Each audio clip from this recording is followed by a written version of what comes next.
Hello, everybody, and welcome to the Gaming Lounge Podcast, episode 102. Once again, I'm your host, Sebastian, and as always, I'm joined by Dory. How you doing, Dory? Hello. I just got my hands on a Will-O-Wisp stick. I thought it'd be a really good idea to at first make us the most popular video game podcast of all time. But I just saw this movie called Obsession, and I don't think that's a good idea, actually. Welcome back, everybody, for another excellent roundup of all Summer Games Fest. You know what really bothers me about Summer Games Fest is we're not actually, I know this is super nerdy, we're not technically in the summer. There's a couple weeks left till summer, but everybody loves doing this in June because of E3. I don't remember when E3 was. Was E3 in late June or mid June? I don't remember. But About the same for time. for yeah, but for some reason we've decided to call summer just whenever late May, early June. But it always bothers me. But anyway, we're going to talk about the Future Game Show, and we're also going to talk about the Xbox Game Show. The Future Game Show I thought was good, and the Xbox Game Show was amazing. I can't even believe Xbox was behind it. That's how good it was. But yeah, we'll talk about both and share what games we're most excited for and what we think, y'all might be looking forward to as well. So let's start with the Future Game Show, which I had several games from it that interested me. I thought it was a good show. It had Troy Baker hosting, and I don't know the other lady's name, but Alex, she's playing Lara Croft, the new Tomb Raider. yeah, Alex Reagan something, I can't remember, but yeah. Yeah. And good production, had a good stage, cool like background and things like that, and it was really well paced. And yeah, there's a good amount of games I want to talk about. Starting with the Arizona Sunshine remake. Now, I believe they already remade this game, but for VR. Now, this one is different Yes. because this one is the 2D regular version. So they actually turned a VR game into a regular third person action game, and it has split screen co op and brutal combat, dark humor. And it says, and Buddy, your loyal zombie chomping canine companion. So you fight a bunch of zombies with a dog. And it looks like a blast to play. You play with your friends, as I said. It supports split screen co op, and it has 2-player online co op. So that's cool. You can even play as Buddy. Like you can control the dog as you fight the zombies. So that's really cool. He's a German Shepherd. Looks like the dog from Fallout. Yeah. And yeah, so it looks really German Shepherd. fun. It looks like a blast to play. I mean, that's what Arizona Sunshine is. I beat the first one way back when on the PlayStation VR, and I had a blast. And that's pretty much what this game is. It's just turn your brain off and have fun and kill zombies. And this time you get to do it with a dog. So what's not to love? So I'm very interested in this. I wish listed it on Steam. It doesn't have a release day yet, but it says 2026. So anything that interests you about this game? Yeah, I mean, this didn't do much for me. I didn't play the VR game. I've never played any of the iterations of this game. I don't know. It just didn't do much for me. Yeah, I just kind of shrugged and I was like, okay, I guess that's cool. Yeah. I think the fact that there was also co-op, I feel I'm not sure. It wasn't clear to me if the co-op was mandatory or optional. No. Um, It's a solo game, but you can play oh, co-op okay. if you want to. Oh, okay. But yeah, I don't know. I liked it graphically, and of course the premise seems fun. But just I don't know, not the kind of game I think I'd be playing. No worries. All right, do you have a list available, or Yeah, do you want me to go to my yeah, I next do. game? Okay. What's your next game? What's your My what's your next first game game? is Rather. my first game is The Pines. Oh, I was gonna I say that know this too. Yeah. this is a super shocking revelation, everyone. But I happen to like a psychological horror game where you're a washed up white dude detective somewhere in the Northwest. Um, yeah, this is coming out in 2027. This looked really cool. Gave me big Alan Wake vibes, big Silent Hill vibe. The classic kind of, Twin Peaks. um, yeah, the Twin Peaks, the kind of classics that you would get. I wish listed it pretty quickly. It's described on Steam as a psychological horror RPG where every choice has consequences. So again, choices matter. So that's very me. After a failed case, see, look at that failure. Love failure. A former detective, Edward Walker, arrives at the Pines, a secluded retreat with therapists on site and the promise of peace. But beneath its carefully constructed calm, something is deeply wrong.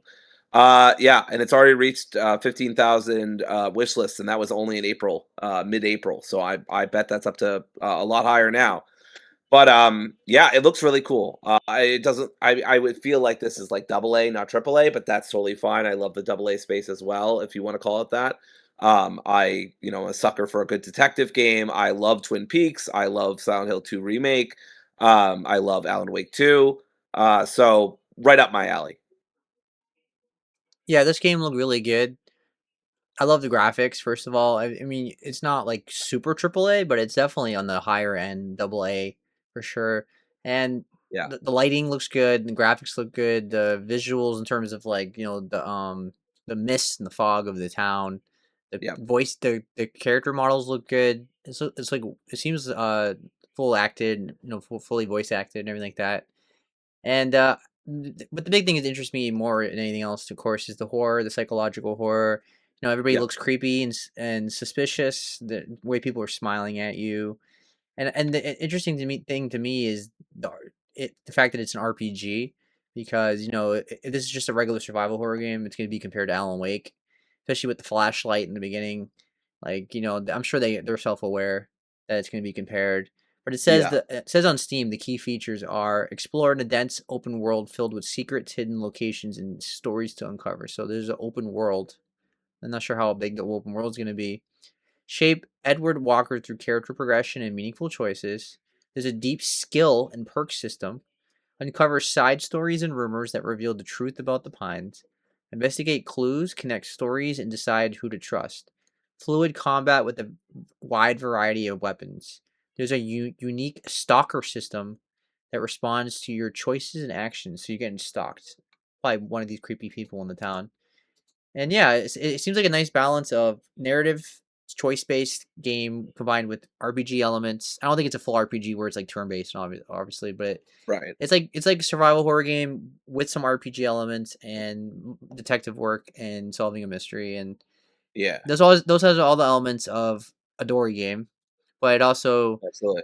interests me a lot as well. So Yeah. yeah, this is one of the best games shown at the showcase. For sure. For sure. What's yours next one? Well, we can skip the next one for me because it's Ace Combat 8, and I already talked about that yesterday, the last Okay. episode we did. So there's nothing Fair else enough. to really to say about that. So I want to talk about the Little Nightmares 3 DLC. So Yeah. let me just pull it up. Brand new Uh, DLC says takes players to the underbelly of the Carnival. yep. Oh, now I can't seem like to find it. Do you have it in front of you? Can you just read it? So I have it from Game Radar. They say the backstage is a brand new DLC for Little Nightmares 3, which, as I said, takes players to the underbelly of the Carnival. Yeah. Bandai Namco provided a shutter-worthy first look at the expansion during this year's summer showcase, rounding off the news that the backstage is coming to PC and consoles June 12th, 2026. Yeah, I So, mean, Little Nightmares 3 wasn't like a great game. It was a bit disappointing. It got mixed reviews on Steam. Um, yeah, but I'm still very interested in it in the DLC. Hopefully, they do some things better, and I still love the franchise, and I'll still support it. So that's the main thing. Like nothing really caught my eye about the DLC specifically. It was just like I just like Little Nightmares, and I want to support it. But Supermassive Games, as we talked about yesterday, very most of the time they make mediocre games or okay games. And this is one of those games. It was developed by Supermassive, and you can definitely see the drop off from the other studio that did Little Nightmares initially, which was Tarsier Studios, and they did yeah, Reanimal, and Reanimal was much better than Little Nightmares 3. So yeah, Reanimal is a really good game. You should check it out if you like that stuff. But yeah, I'm still gonna play the DLC, but I'm not like super hyped for it. So all right, what's the next game on your list? yeah. Next on my list, I'm not sure if I spelled it right because I don't say the word resynced a lot, but it's Black Flag Resynced. We've already talked about this at least once or twice, so I'm not going to rest on it too much, talk about it too much. But yeah, I am super excited. It's probably the first mainline Ubisoft game I've bought in almost 10 years. So that's pretty big.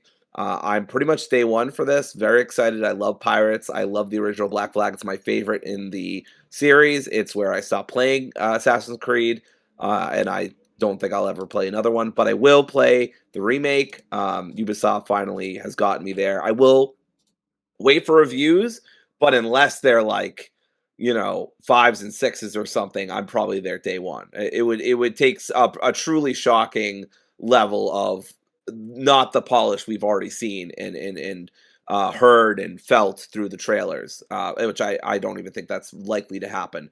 I think Yeah, the lowest you're going to see is like sevens for this, and that's right. probably just people rightly tired of nostalgia. But yeah, I'm really high on this. I'm really excited. They've made some quality life improvements.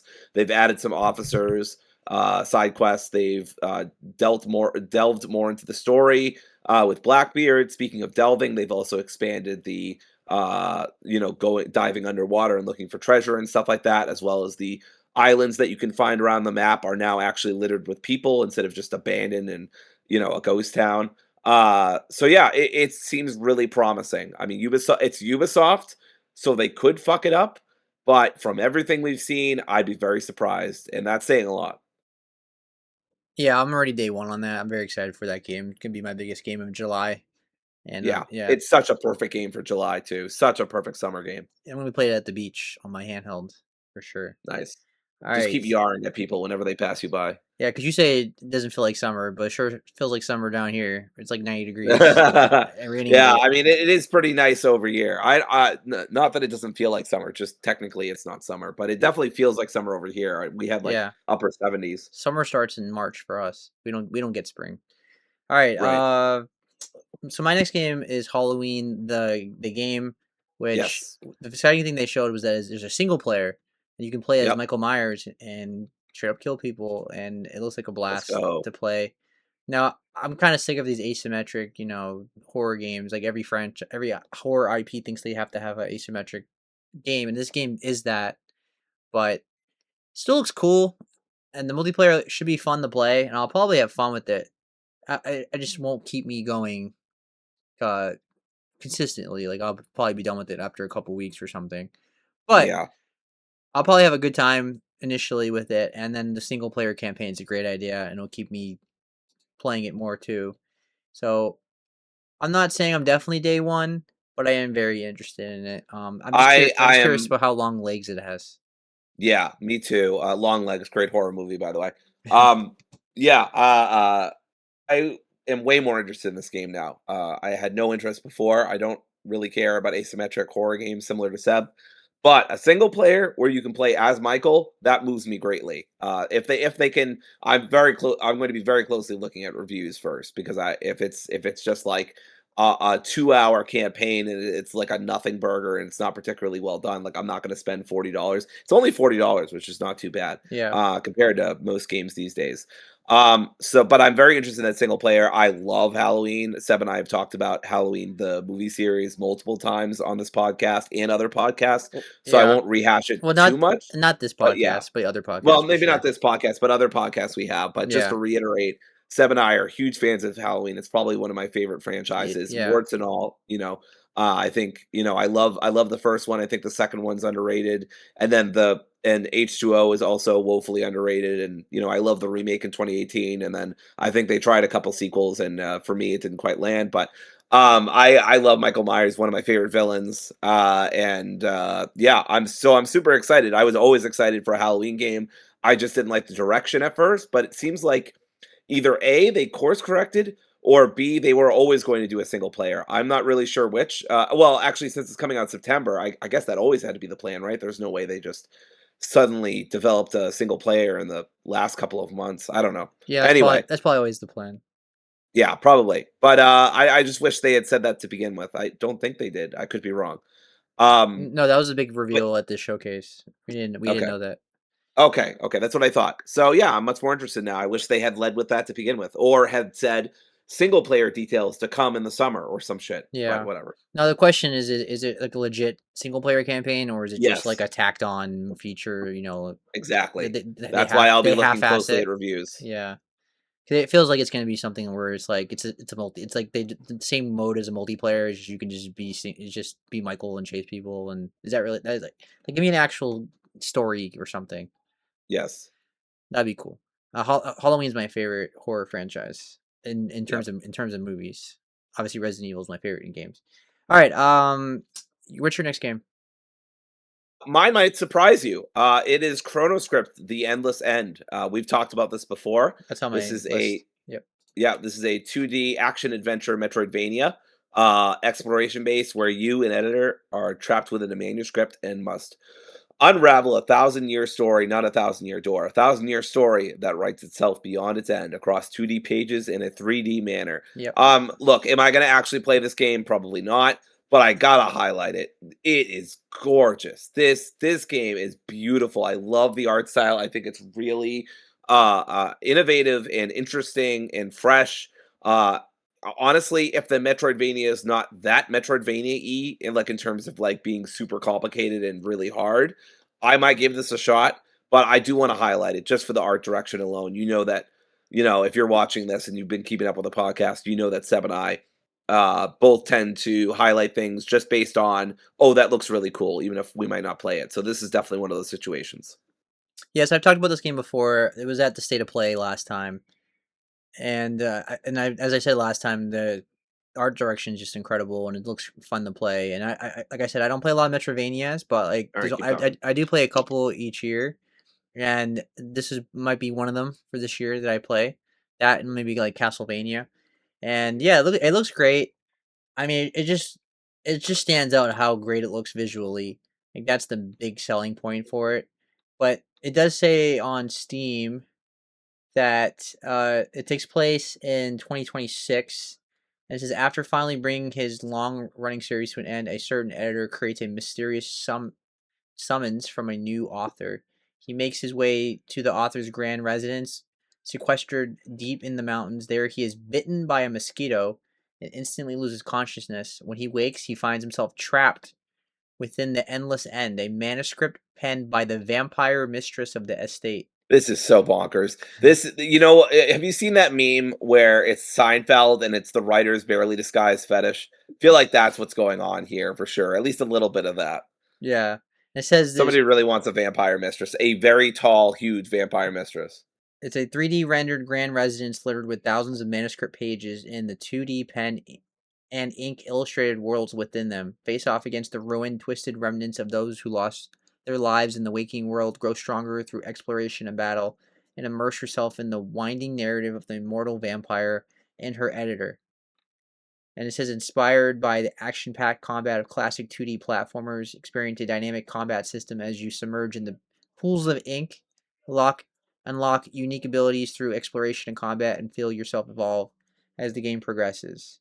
So it's a Metroidvania, but it has just a really cool premise, really cool world, and I'm very interested in this. Comes out this year. I don't think they said when yet. It still says 2026 though. So hopefully it's not September. Yeah. Oh man. You know what's funny? Halloween, the game we were just talking about, comes out in September 4th. So September 8th. Yeah. or September 8th, thank you. Yeah, which is not bad because all the big games are in like the 20s, so that separates itself No, a bit at that's least. that's fine. Yeah. Yeah, but that should be October.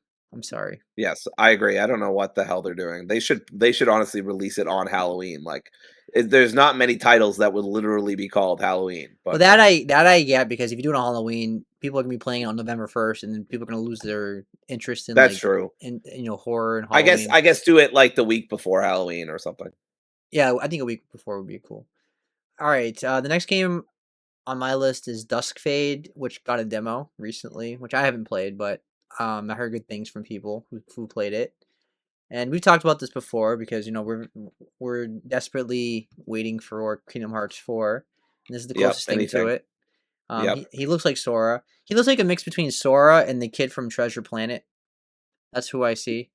Yeah. And the combat and the graphics look like a typical PlayStation 2 platformer. Something I would play. Something I would randomly rent at Blockbuster. I'm like, oh, what cool! Well, this game looks cool. Like this looks like a Nintendo 64 PS2 platformer that I would be very interested in. And my tastes have not changed since I was a kid, and I still love these kind of games, and that's why this game really appeals to me. I think I love the visuals.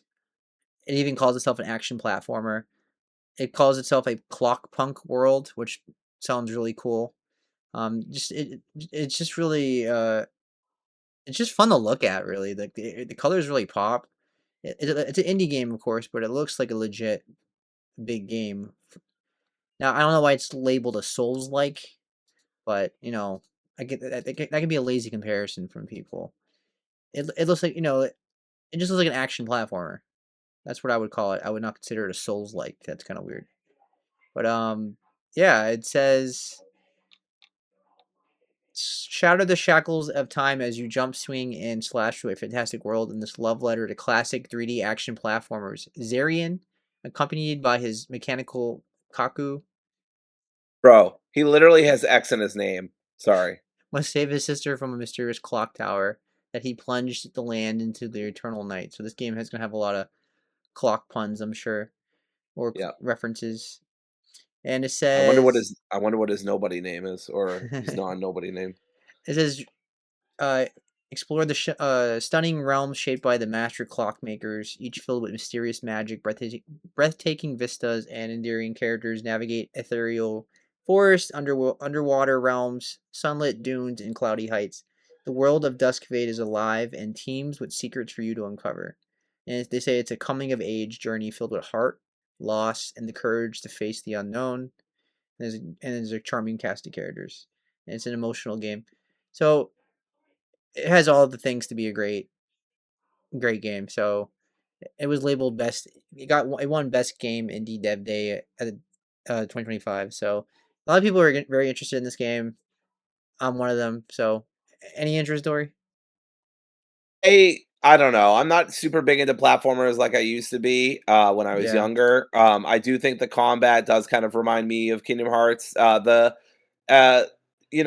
reviews are pretty positive. Very 90% based on 321 reviews. That's promising. Of course, that release date is notable. If you haven't already said that, I apologize. But the release date is September 25th. Oh So no, that's no, fun. no! It comes out August 13th. Oh, you're right. That's, what the hell? That's Yeah, weird. Oh, that was that the demo that why does it say release date for the demo is September 25th of last year? That's strange. Anyway, sorry, that confused me, and I no, didn't no notice the worries. 2025. Yeah, no worries. But regardless, yeah, there's a good amount of reviews. Pretty much all of them are positive. Um, and yeah, it seems like a big, homage to PS2 platformers with some Kingdom Hearts combat. So Yeah, that's cool. I'm not really sure it's for me. I might check it out if Seb buys it, but otherwise, I don't think I'll be buying it. yeah. I'm probably day one, and August is a perfect date for it as well. All right, Dory, what's your next game? Right. My next game is Impermanence.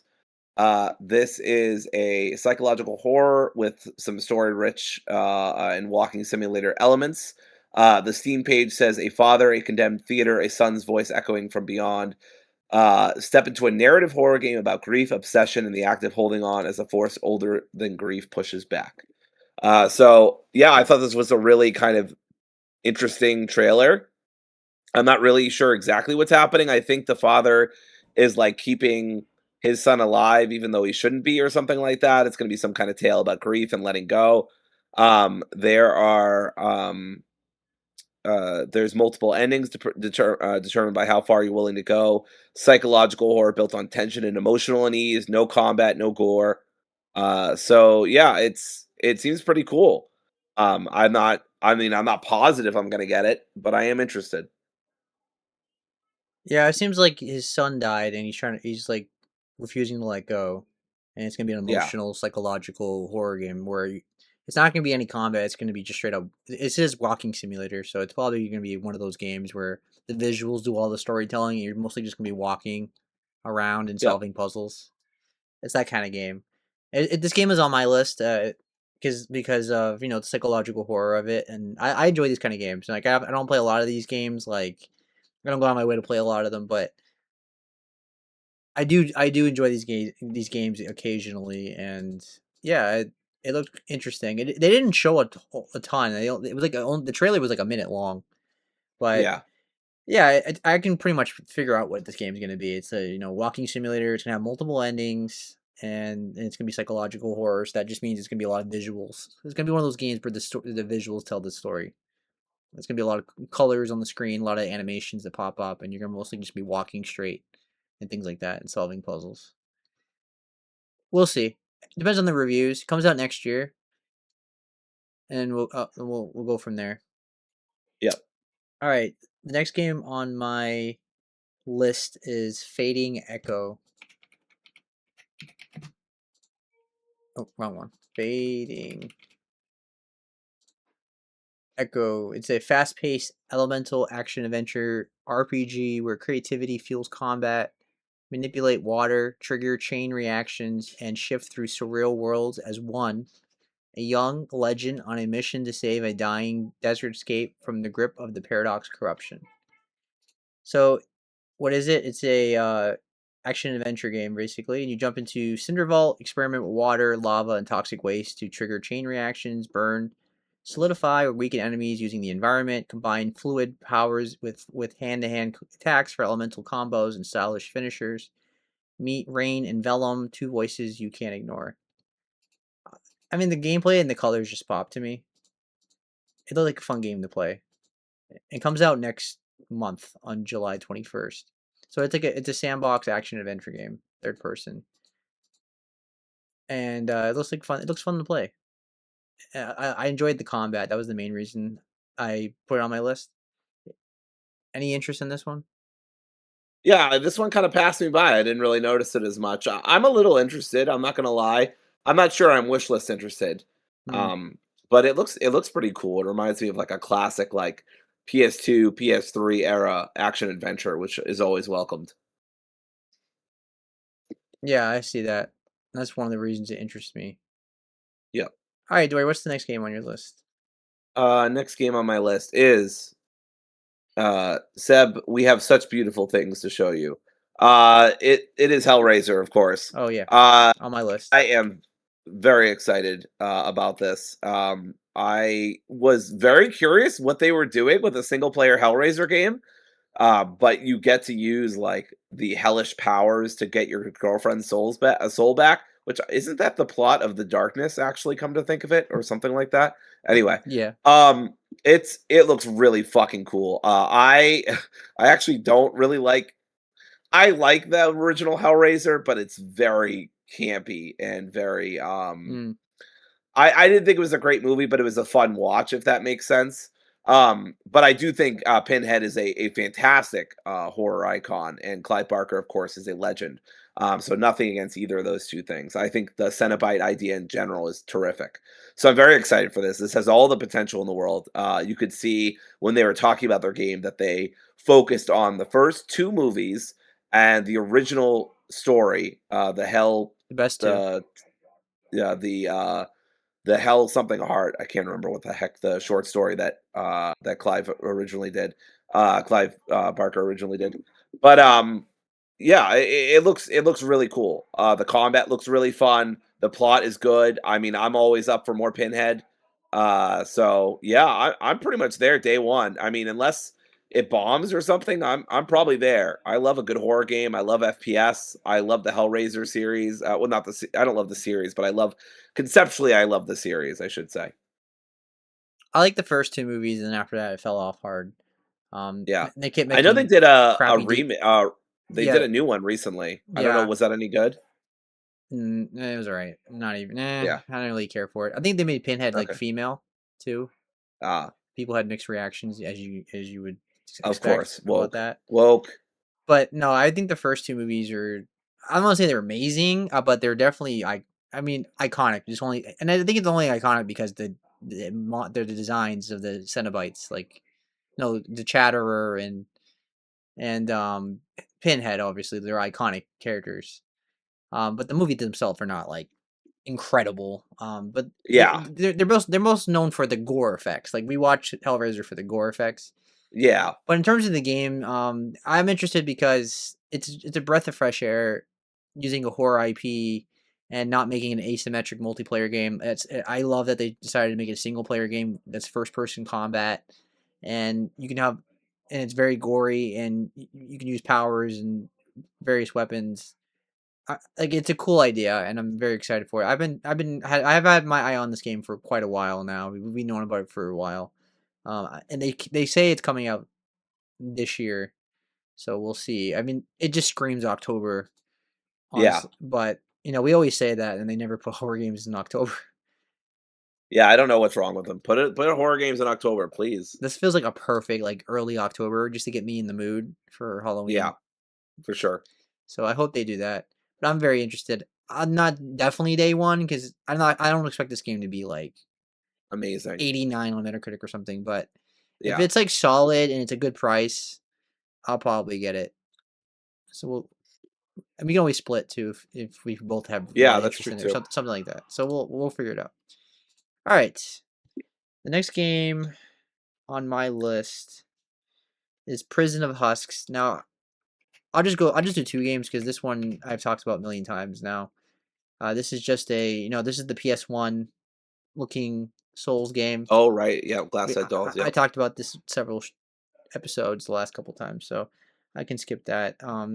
It's a PS1 Souls like game. If you like Bloodborne, this is up your alley.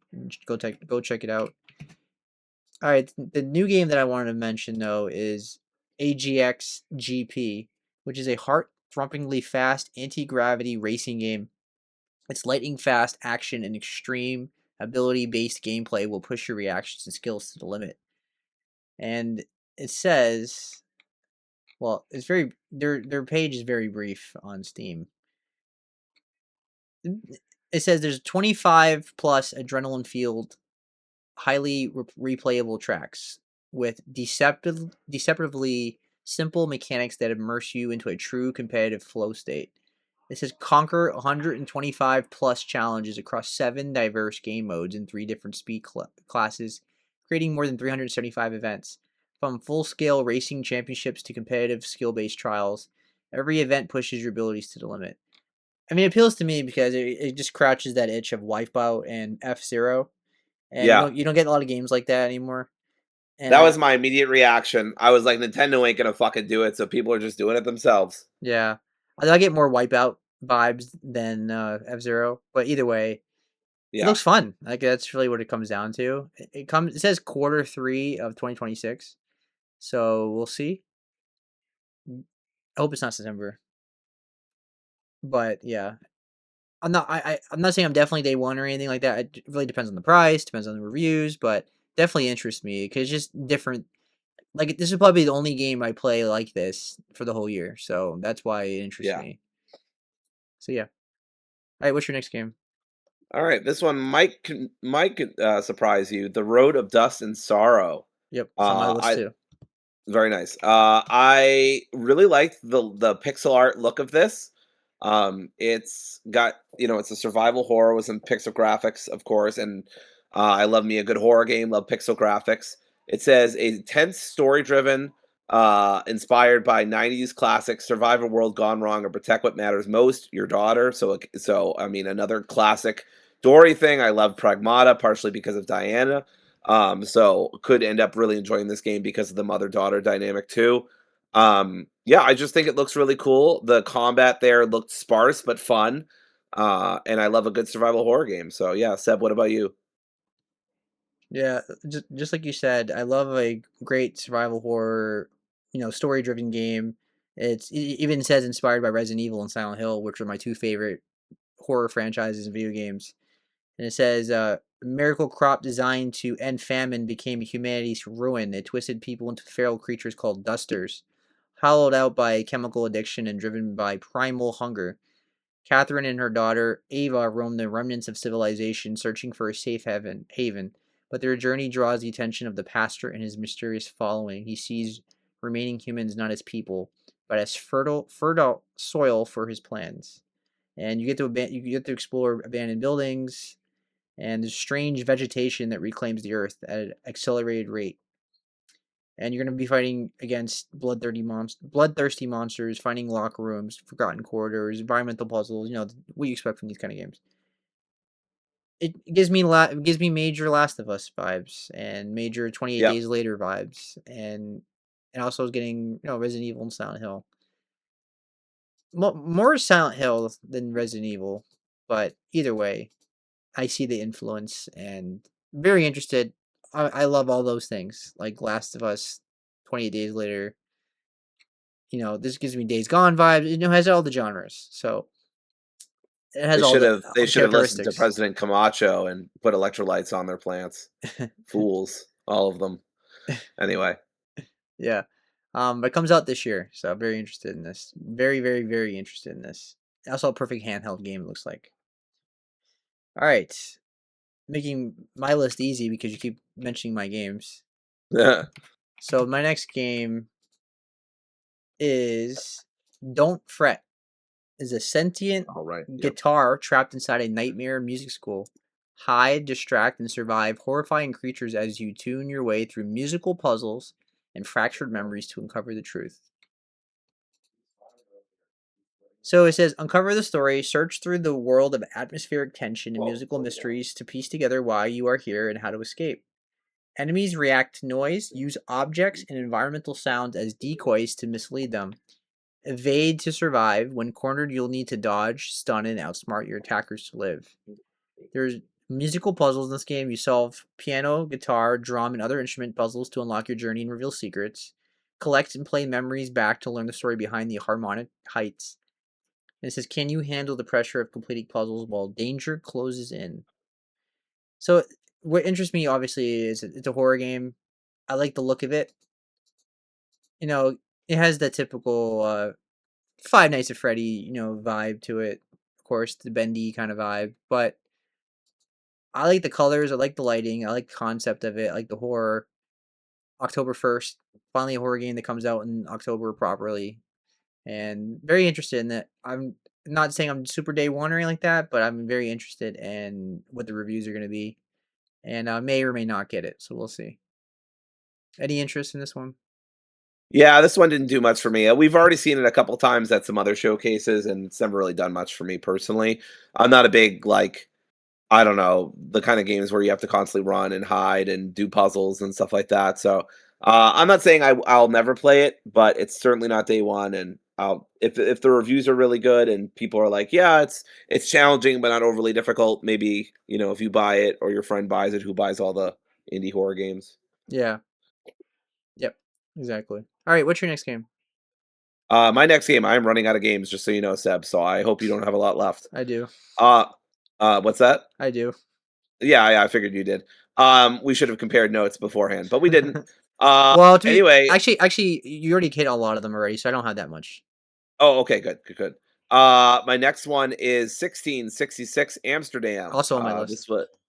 This is super cool. I think we already talked about this from Summer Games Fest from last episode, so I won't go over this too much. But Assassin's Creed meets witches in Salem with some cool combat. There's a prologue, but apparently it's very narrative focused. It's not really about the combat or action yet.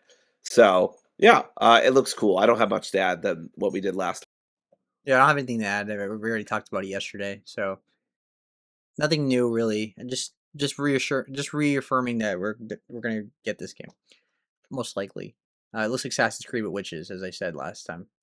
All right, the next game on my list is Marsupilami 2 Salsa Colombia.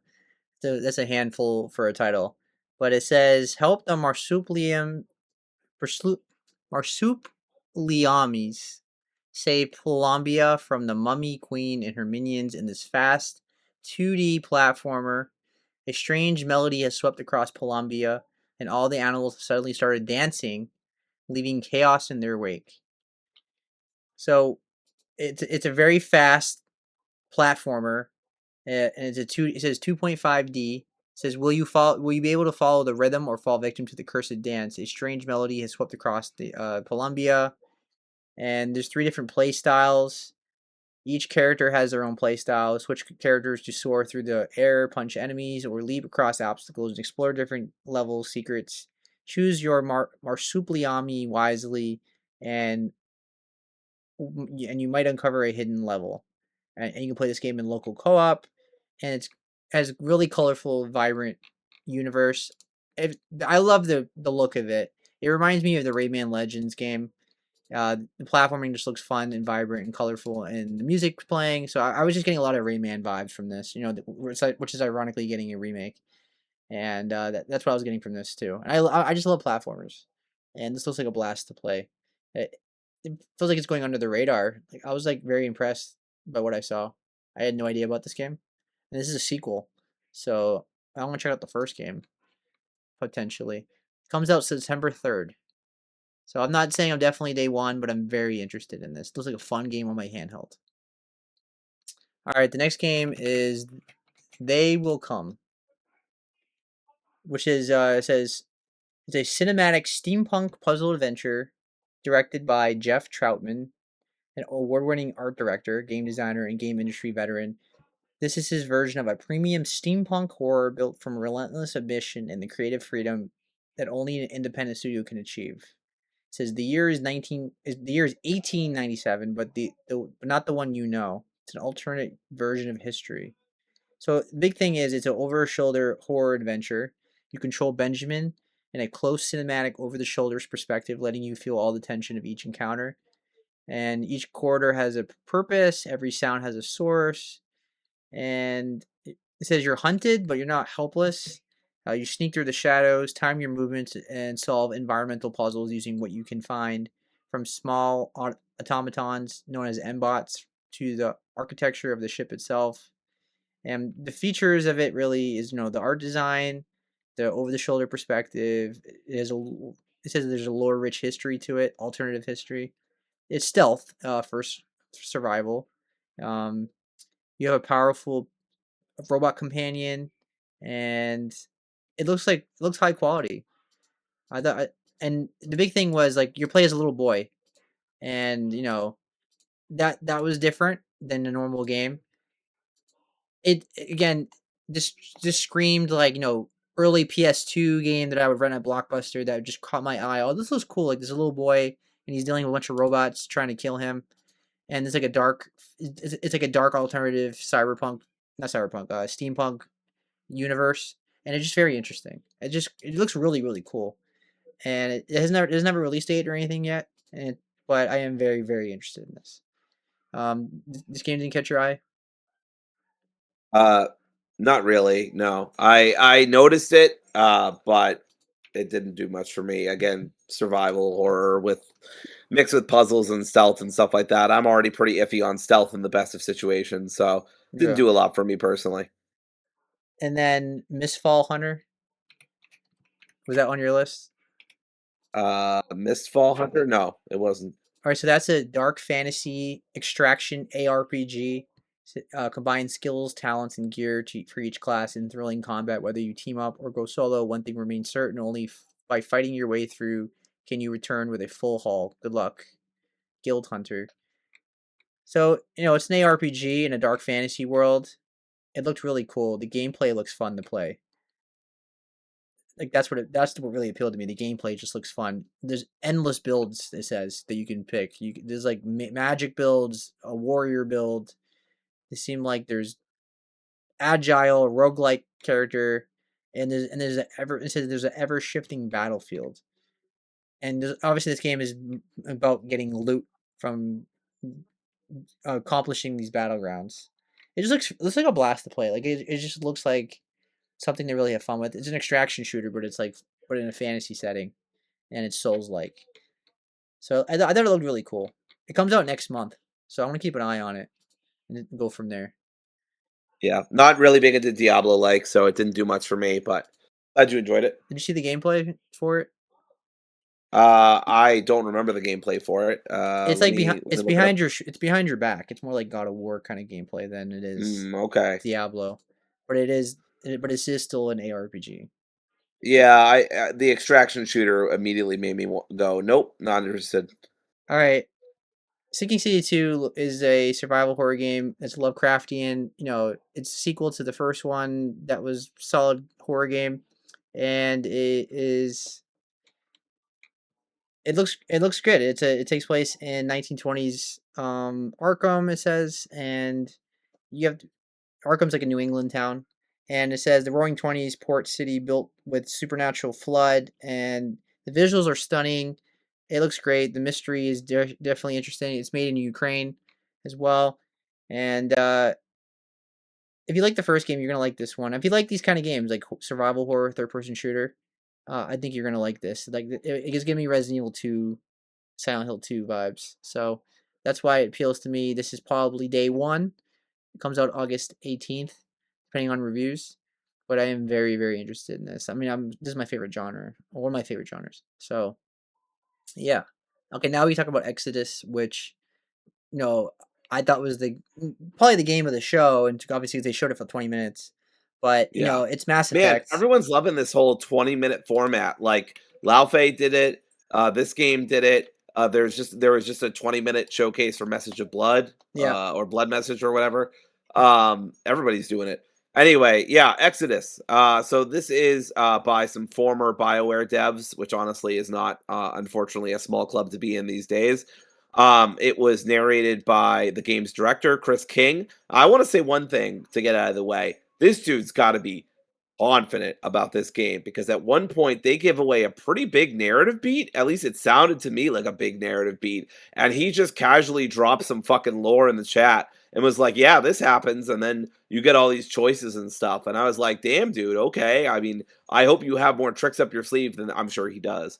But yeah, it's he worked on, I believe, Mass Effect 1 and 2 and KOTOR. So no big deal, just some of the best RPGs of all time. No pressure. Yeah, I mean it looks really cool. I don't know. I feel like the scientist character was a little annoying. She kind of talked a lot, and I know that was sort of like her personality, but I just found that a little grating. But the combat looks great. I like the, of course, I love the based morality based system. I also just thought it looked impressive graphically. It was a new world. I was at first disappointed that you couldn't choose to be a female character, but you can. So that was good as well. Seb, what jumped out to you about this game?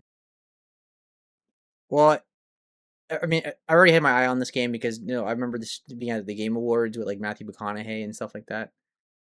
If I'm, which I'm pretty sure he's in this game, right? So yeah, my interest in this game is obviously because it looks like Mass Effect, and I love an RPG in a science fiction world, and this game is going for everything I love in these kind of games, where like choice based, um, choices really matter, dialogue heavy. The gameplay looks like really fun to play. I'm not like even if the story is not incredible, if it's good enough and I have a good time with the gameplay, I will really enjoy this game. Like this game really impressed me from what I saw at the showcase. So I was very happy for the 20 minutes. I watched the whole thing and I was like, stop showing me more. And they kept showing me more. And I was like, okay, enough. I got the gist of it. I'm very happy Yeah. with it. I think they could have done what they wanted in 10 minutes instead of 20, but Yeah. Cause whatever. they even showed like like right at the end, they showed like a narrative choice and I didn't want to see that. Yeah. But yeah, I kept hoping that the yeah, guy would like make the bad decisions because I wanted to see what those were more than I wanted the good ones because I was like, well, those are decisions I probably will make, so whatever. The only bummer for me personally is it's published by Wizards of the Coast. If I'm sure some folks watching and maybe even Seb don't know, but Wizards of the Coast is kind of a shitty company at this point. Has done a lot of harm to the D&D community yeah. in various ways over the past few years. So, as speaking as a dungeon master, seeing Wizards of the Coast is not a good thing in terms of the publisher. But I'm willing to look past that because I want to support the devs. And I think this seems like a great spiritual successor to Mass Effect. So yeah, I'm very excited. It looks great. Give it to me now. Yeah, I totally agree.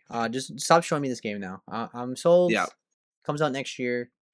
Uh, I don't know when, but this feels like maybe a summer fall game next year. yeah, But it looks done, so I'd imagine it's pretty polished now. All right, so yeah. that's I could see spring 2027 yeah, like definitely depending on what comes out around it, of course. for sure. Yeah, I mean you don't want to go head to head with Final Fantasy. Yep, or even God of War potentially. Sure, that too. Yep. All right, so that's the future game show. I thought it was a good show. I had a lot of games on it. I'm not saying I'm Yeah, definitely gonna buy every game.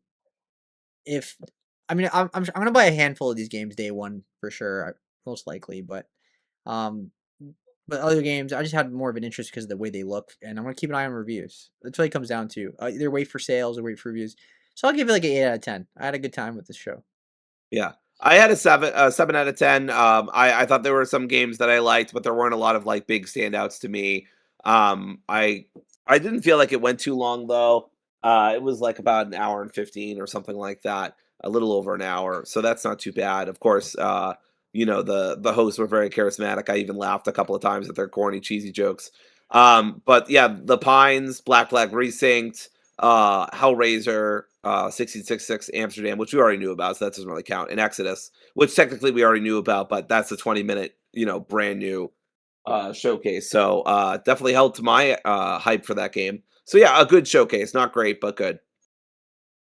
Yep, for sure. All right, let's move on to the Xbox Game Showcase, which we both found to be fantastic.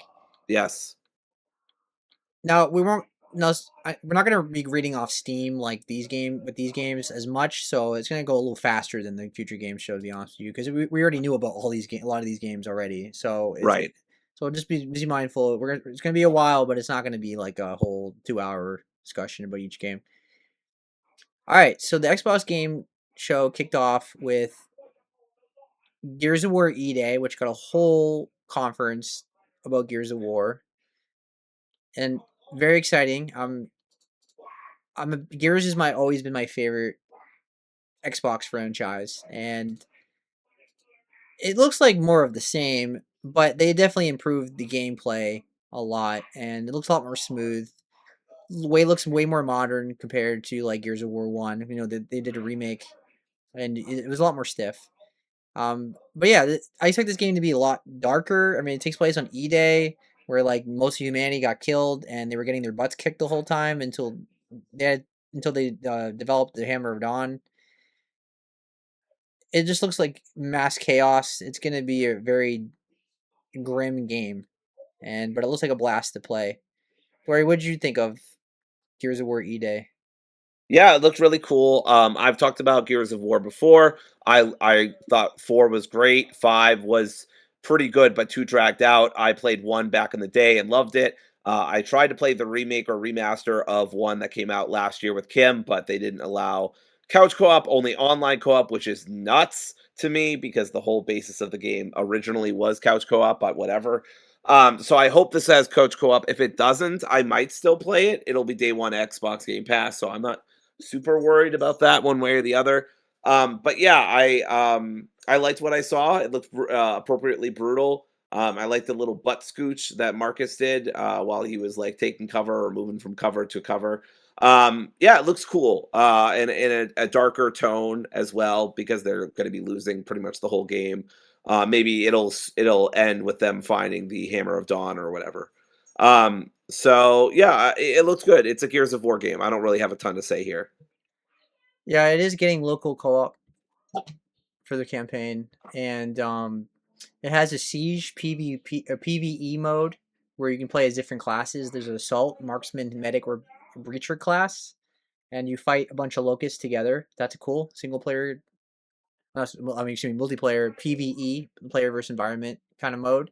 It also has a PvP mode, and it has you can battle across all new maps and refine fan favorite 4v4 modes. It says choose your level of competition, lock in and climb the ranks in ranked, or jump into social playlist for a more relaxed match. Modernized controls and movements make combat feel more fluid while retaining signature cover based feel. So it's built on Unreal Engine 5. So it looks great. The graphics look stunning. I mean, the 4K, the reflection, the ray tracing. I mean, it looks like a AAA high quality game. It even says on the Steam page that it's fully optimized for the Steam Deck and the Xbox Rogue Ally X That's and the cool. Xbox Ally devices. So it just looks incredible. I mean, like I said, Gears is my favorite Xbox franchise. This is very hype for me, and then the fact that it has local co-op and it has PVE and PvP modes, and it comes out October 6th, which is a perfect date for it. It gets away from all the riffraff. Yeah. Now, there's gonna be some games I'm gonna have to put to the side for this game because I can't. There's no way I'm gonna beat all of those games that come out the 24th and the 25th all by October 6th, and I don't want to rush through everything either. But Either way, day one. What was there to say? And Yeah, Dory, you have nothing to lose because you just played on Game Pass. So correct. we can move on, I think, right? Yep. All right. So the next game is Fable. And now Fable, the big focus on this one was the villain aspect of the game. Now, if you know Fable originally, when you make the bad choices, the bad karma system, your character would turn into a devil, and then you would get like horns and stuff like that. Because like Fable was like, I think it was the first game to have a karma system, or at least one of the first, and that was revolutionary for the time. This game's not going to have that, but they did show emphasis on like the villain. So, what did you think of this trailer? Yeah, it was really cool. At first, I didn't really know what the hell was going on. I thought it was Fable, but then I was like, maybe it's not Fable. And yeah, so I guess they're introducing Isabel, who is the villain of the new Fable game, possibly. Um, they did show some combat, a little bit of they've already shown some combat before this, actually, but not a lot. They're still not showing a lot of combat. Um, but yeah, I don't know. I'm already sold, so I don't. I mean, they could. They announced February 23rd, which is it seems like a great date. I don't really have a lot to say. We've already said pretty much everything there is to say about Fable. She seems cool. She seems well written and well voice acted. The graphics seem great. I don't really have anything about this trailer to say that's negative. Excuse me. People are excited that Jack appeared in the trailer. Who? Jack, Jack Quaid? Blades, yes, he was the villain in the first game. Oh, I said Quaid, but yeah, Oh sure. yeah, his Blades. I'm not familiar. I haven't played Fable like since I was a kid, but yeah, that's cool. But really, what is it? I mean, I don't need to see any more of this game. I'm already day one. It's coming out February Yeah, 23rd. I already said last time that the delay is a good thing, and it looks yeah. high I don't need to quality. see anything from this game until the Game Awards, and even then, I don't really need to see it. So Yeah. All right. Next game is Halo Campaign Evolved, which we finally got a release date for. next It month, baby, comes or not out next month? Yeah, next month. Next yeah, month. next Late next month, month. July 28th, which is a great month. And that was what the rumors all said. They all pointed to July. And that's a great time for this game. I think July is Yeah. perfect for Halo. It's like the month it's at the end before summer break ends for me. So It is the year 2000 something. Halo and Assassin's Creed have just come out. It is the year 2026. Halo and Black Flag have both come out. Something like that. the people that were watching the show with said that the game looked very bright, like too bright and vibrant. But I Yeah. actually like the colors. I think they pop really nicely. I I get that. It does seem a little sensory overload, but I mean maybe they'll have accessibility settings for that or they won't, but either way I'll be fine. I love the original Halo, so Yeah, I'm very excited for this. I was already day one on this. Halo is special to me. It's one of my first multiplayer games that I really got into on the original Xbox back in 2001. That's when I was 8 years old, and it has let's see, I'm pulling it up. It has 3 new missions, and one of them is a space combat mission. And you know what's the ship reminded me of Metroid. You know what's funny too is that there's a new mission. There's three new missions or three new allies you can gather in Black Flag Resynced as well. So I was joking. I know Seb's already heard this joke, but I was joking that all the missions are about getting officers for your ship. But Yeah, yeah, it's kind of funny that both Resynced and Combat Evolved has added like new content. They're both remakes, both coming out in July of older games. Combat Evolved was early 2000s. Black T- Flag was like early 2010s. But yeah, either way, yeah. Halo yeah, was it's. yeah. Oh, Good. sorry. Go ahead. Halo was 2001 and Black Flag was 2013, I believe. Yeah, for sure. So, but I'm really excited. I love the original Halo trilogy, of course. Grew up on them. That was my favorite multiplayer experience, especially Halo 3. So yeah, I'm super excited to see it. Hopefully, it's good. Yeah, also it has solo play, 4-player online co-op, and has cross play and shared progression between all the consoles and PC. So, and obviously the big news for this game too is that it's coming to PS5, which doesn't feel right, right? But it is coming to PS5. They did not. So I forgot to mention that the Gears of War is now console exclusive. It sounded like it was a last second decision, and Yeah. to make it console exclusive, it's still on PC and everything, but it is not coming to PlayStation 5. They confirmed that Gears of War is not coming to PS5 at all.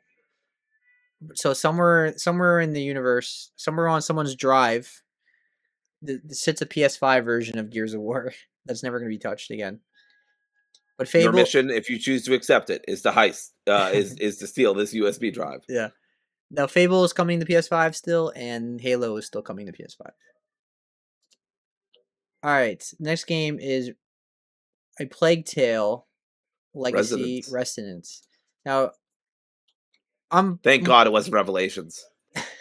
but everybody loves the R words. They love all I know the everybody loves the R words, dude. It's getting out of hand.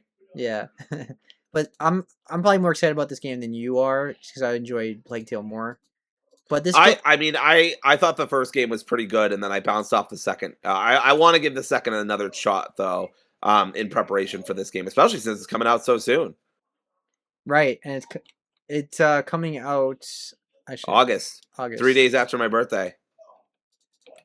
Like, well, I don't know why they have it like that. Hold on. Anyway, yeah, I'm very interested in it. Comes out August 27th, and it looks like it looks a lot more combat heavy and more action packed and a lot more platforming compared to Yeah, Plague Tale. Plague Tale was very stealth based, and like if you got usually half the time if you got captured, you were out of luck and you got game over, and you would die. yeah. I mean, there was some combat. You would like throw rocks at people's heads or use like the tools to fight the soldiers, but otherwise it was a stealth game mainly. This one looks very combat focused. I am more interested in this than I was, I think, in the sequel. I think I bounced off the sequel if I remember because I got stuck on this puzzle and I just was sick of it, and I think I think I quit. I can't remember exactly why I quit, but yeah, I am looking forward to this. I have this on my list. I'm not saying I'm day one, although it is coming to Game Pass day one, so I will probably be giving it a shot either way. That said, Seb is correct. He's probably more excited about this than me, even though Plague Tale as a series is right up my alley. It's it's prestige, narrative, adventure. It involves two precious little kids whose whole lives are upended. There was a lot I loved about the first game and things I was enjoying about the sequel, but I think I was just getting tired of. I think the stealth too. I kept getting caught over and over again for what felt like unfair reasons, and so I just that plus the puzzles I wasn't enjoying. I just quit. Um, but yeah, I think I remember Seb saying he wasn't really struggling with the stealth, so it was probably just a me issue. But yeah, it's a series I'm kind of mixed on, but I'm excited that it's getting more of another chance. I'm much more interested in this type of combat than stealth combat. I'm not inherently against stealth combat. I love Splinter Cell. I love Deus Ex. I love the Hitman series. I love Metal Gear Solid. So I'm not against stealth inherently, but it has to be done very carefully, at least for me. So I'm very picky about it. Yeah, plus I'm very interested where the story goes because Plague Tale has like a supernatural storyline to it, and the ending of the second game went in an exciting direction, and I'm curious if this game is going to tie into that at all. Which this is like a prequel really to it because this is way back then. So maybe we're gonna get an origin of the supernatural element of Plague Tale. So we'll see. All right, Persona 4 Revival got revealed, which not a surprise because it was heavily rumored, but exciting to see. Persona 4 is arguably the best in the series. People love Persona 4. Uh, we have a big love for it on PlayStation Vita and PS2, and they came into Steam a couple years ago, a few years ago, and people were very excited about that. But yeah, I think it's phenomenal. It's one of the greatest RPGs. It's great storytelling, great characters, just stylized. The music, everything about it is incredible. And Persona is just an incredible franchise. And I'm in my day one. I'm like beyond day one. So I'm very very interested in this. What about you, Dory? I'll be right back. I have to do something really quick. So That's you fine. talk. I've been dealing with Xena all day, so it's fine. Yeah. So hi everybody. Hopefully Seb doesn't watch this back. But anyway, Persona 4, I'm really excited. I never played Persona 4. I never played any of the Persona games actually. Um, and then I recently played Persona 3 Reload, which I absolutely adored. I love Metaphor Fantasio. I think that's an incredible game. I'm going to play Persona 5 later, and later in the year. And I'm really excited to play that for the first time. I think it's going to be an amazing experience, and that's why I hate Seb. Anyway, no, I was talking about Persona 5. But yeah, so I'm really excited for this. Just like Seb, I'm day one. I was actually going to play Persona 4 this year, but I think I'll wait till 2027. I was going to play the Golden Edition because I have it. I forget where I have it. I think Game Pass or Steam, one or the other. And I was going to play it, but now I'll just wait till 2027 and I'll just play it that way. But I'm still going to play Persona 5 later in the year, so I'm very excited to play that, the Royale version, which I don't think really needs a remake. So I hope they don't do that. I think they'll focus on 6, which spoilers No, we'll talk five about later. five is not getting a remake. Five is Yeah, it got Royale, which is like it added more game, added another character right. and more storyline to it, and that's the definitive version already. It's already Yeah. modern, so there's just no reason. Very exciting day one, of course. All right, so let's move on to State of Decay 3, which finally got shown actual gameplay and stuff like that. Like this wasn't a surprise because the people have been playing it on the alpha build and things like that. So I expected to see this, and we got to see it. It's a zombie apocalypse game where obviously you survive and fight a bunch of zombies. They say on Steam that there's a new zombie evolution that threatens to take over the landscape, and you have to reclaim your territory, scavenge, build, and fight to create safety for your community. As you expect from State of Decay, there's it's your story, so you have to make tough decisions about where to live, what to build, and what to recruit in your community. As always, there's permadeath in State of Decay. So there's always the ever-present danger to your community. Every risk must be weighed against the reward because if you die, right, permanently. It says claim multiple settlements to create a community network, build to survive, reinforce defenses, expand your arsenal, craft homemade explosives, and heal injured characters to boost morale. Discover enclaves of survivors, build trust, and recruit them to your community. There's an online multiplayer mode with up to 4 people that brings you to a new shared world. You can start a community together from scratch and combine your strategies, and you can develop and expand shared community that reflects your choices. And of course, they promise to add future content that will unlock new features and challenges. And it says online console multiplayer requires a platform specific subscription that includes online multiplayer. This is coming to PlayStation 5 as well, I believe. So, any interest in this game? No, I never got into the State of Decay series, so Hmm. um, yeah, I'm not. Nothing about this really moves me. I never got into the series, and it's just not really the genre for me. Yeah, understandable. Um, I'm not definitely day one on it. I usually don't play State of Decay. I played 2 a little bit, but I know people are very, very excited for this, so I'm very happy for those people. So I'll keep an eye on it and go from there. I think we can skip Sea of Thieves because I don't think neither of us play that. So we Yep. can move on to Metro 2039, which I didn't know anything about, so I was pleasantly surprised to see it. Yeah. Somehow I'm surprised that we were surprised because there's been so many rumors and leaks lately. Yeah. Oh, I mean, this is probably a franchise I'm not super following either. So I guess if I was really looking for it, I might have found it. But either way, it's the next landmark first-person shooter from the acclaimed storytellers. It says 4A Games. A journey into the dark heart of the post-apocalyptic Moscow and a harrowing conflict for the very soul of the metro. So it says for a quarter century, the last survivors of nuclear war have been locked in bitter conflict deep in the metro tunnels beneath the poison city of Moscow. Now, finally, they have been united by a single leader, a fanatical Spartan known as Hunter. Hunter's Novarach regime rules through propaganda and fear, subjugating the population in the name of a new war for the surface against a dark and terrifying enemy. In the wilderness beyond the city, the reclusive stranger is haunted by violent, waking nightmares. When the ghosts of his past force him out of exile, he must undertake a harrowing journey into the shattered ruins of Moscow. And it says, experience the most shocking Metroid adventure yet in a powerful single player story that weaves exploration, survival, combat, and stealth across a hauntingly beautiful but deadly world with unparalleled immersion. So, why does this game interest you? Yeah, it's on my list as well. This has a question mark next to it. I tried one of the Metro games. There's so many. And I think honestly that's part of what keeps me away from the Metro series is it feels impossible to get into. There's just so many different games with so many different subtitles. There's remasters, remakes. It's just so much. And then there's open world games and there's more linear games and there's older games and newer games.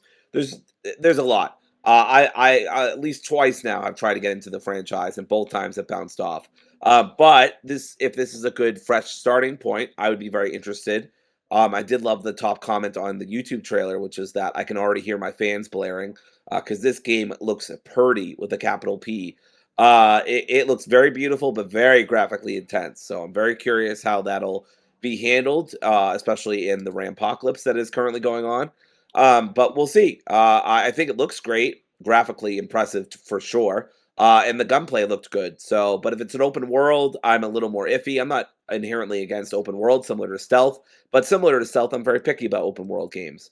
So we'll see if it's got the juice or not. I will. This is a game I'm going to wait and see about, and pay attention to reviews.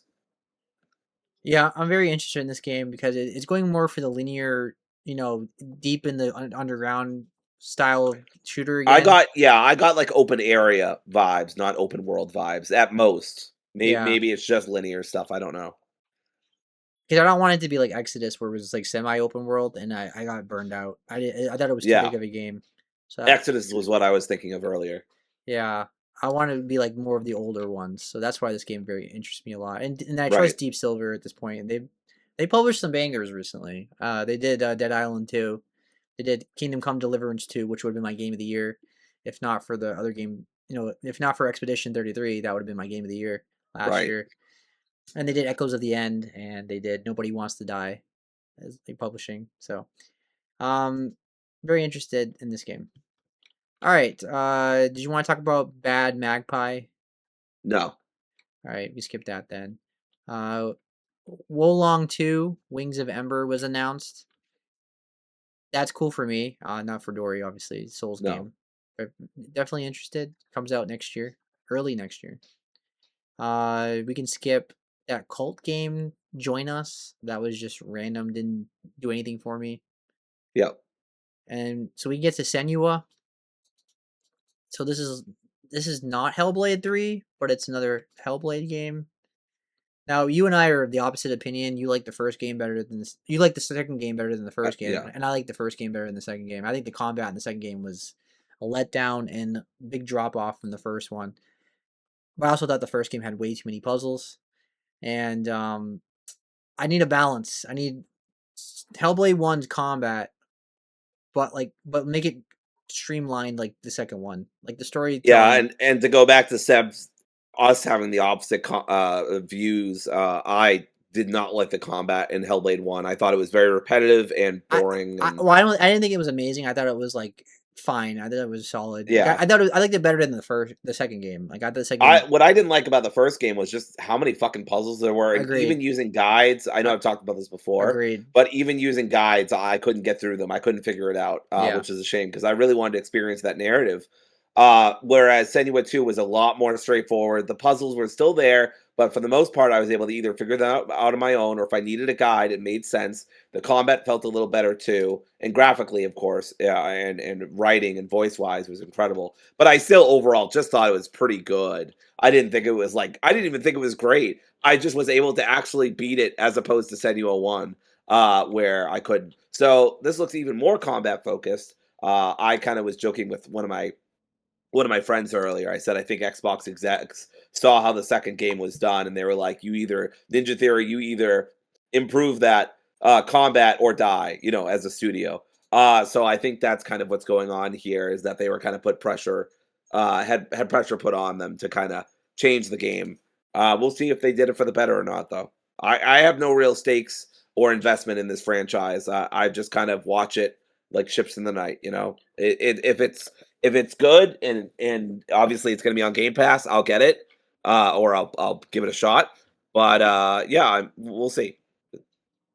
Yeah, the combat looks better, and so that sells me on it more. I'll probably, I mean, I'll likely play it. I mean, I beat the first two when I got the platinum, I did so want to mention earlier when we were the first talking one. about the new Plague Tale game that's coming out, um, that the combat looked a little janky. Not when she was actually doing the moves, but when Mm. she was switching from target to target. She kind of took this like stutter step that looked kind of weird to me, and I just kept noticing it over and over again. It's not a huge deal, but and they have plenty of time to iron it out, right? Well, not plenty of time, but they have a couple. They have like a month and a half or something to iron it out. So, and it could be an early build or some shit. So, I'm not too worried about that, but just Y- something to think about too. Yeah, different type of game, but it's both Vikings and but having this game come out near God of War Lauve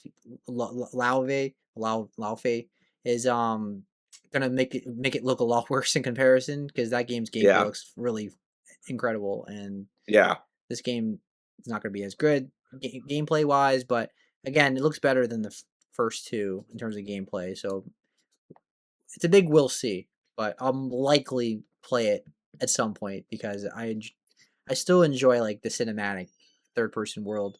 But I thought Hellblade 2 was gonna be like it was the way it was hyped was gonna be like the marquee game of the year contender for Xbox, and it just wasn't that at all.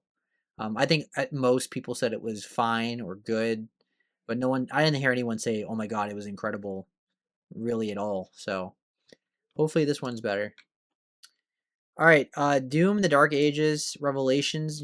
Is the R words again. So that's yep. the DLC for Doom. Is there any interest in that for you?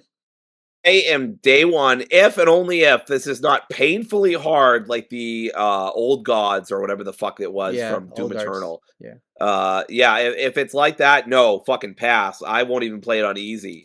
Heck that. But if it's just more Doom, The Dark Ages, which is controversially my favorite of the trilogy, then Mm. I'm interested to a solid degree.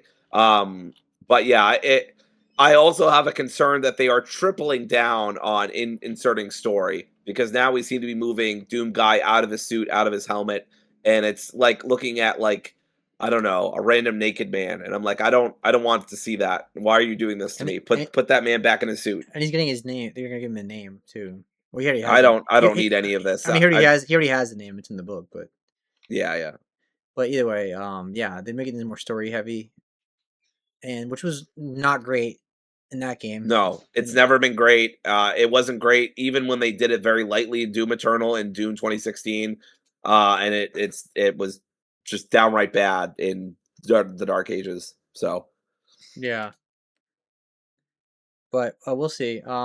The gameplay of itself looks fun though. He has a spear. Like it looks. I mean, I'll have a blast just for the gameplay alone. Like I'm definitely gonna get the DLC for sure. And the DLC comes out July 7th, so we don't have to wait that long to play it. All right, Crazy Taxi World Tour. Now this one's controversial, obviously, because the AI thing that just got announced after. oh wait, sorry, Seb. Let me just okay, backspace. Here we go. There we go. Removed it from my list. It was already hanging by a thread anyway, because it's not really my type of game. But I kind of wanted to give it a shot, or at least think about it, and then that happened, and I hit the backspace button. Yeah, And then I yeah, was like, oh, I was like, oh, I was interested because it has the Offspring, and I love the Offspring. And I guess the Offspring recently released an AI generated music video, so I'm just like, burn the whole fucking thing down, I guess. Whatever.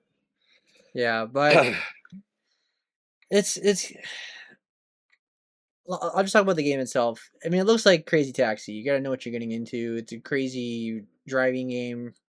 Batshit crazy stuff happens. You're a taxi service and you do crazy activities, and it is a blast to play. It's classic. I used to play it on was it the PS2? I feel like it was, but yeah, It was on the Dreamcast. was it on Dreamcast? But was it on the Yeah, PS2 as well, I don't know. I just know it's a like a staple of the Dreamcast, or along with Xbox Jet Set maybe? Radio. Maybe it was on the original Xbox. Yeah, maybe It was I could see sometime that. that generation for me. Hold on, I'm looking it up. Oh, it was on everything, like literally everything. So yeah, I think I played it on PS2. That sounds right to me. I remember having the case. I remember in my head having the case.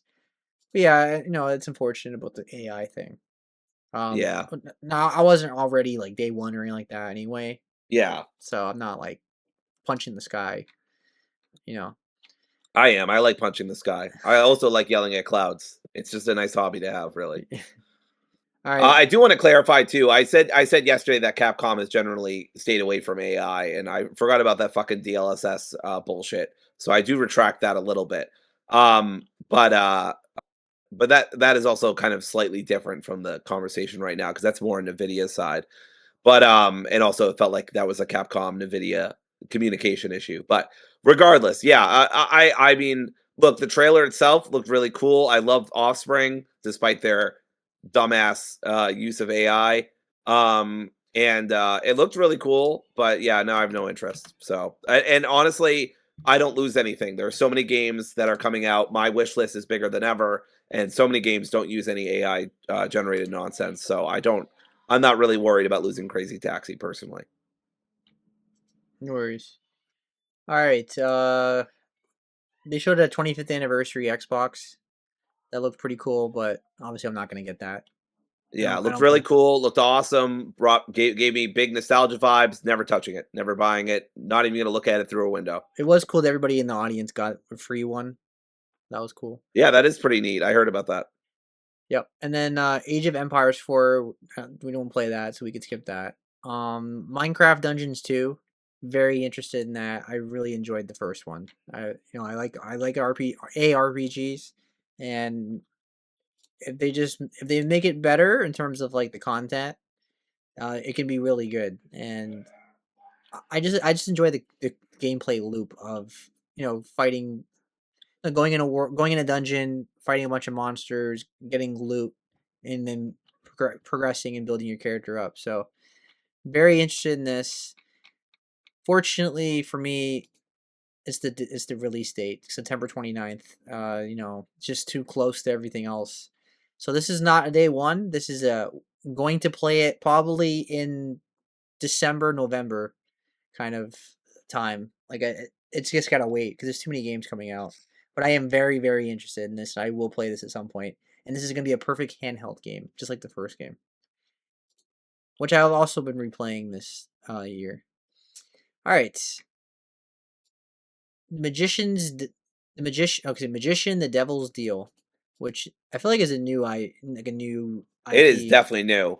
Yeah, I don't remember anything about that, but This is done by Uppercut Games, which I haven't heard of before. I guess they did City of Brass and Submerged and Epoch and some other games I've never heard of. I've never heard of any of these games, so yeah, I don't know any of these games either. But but this looks awesome. This was actually one of the most hype moments for me in the showcase.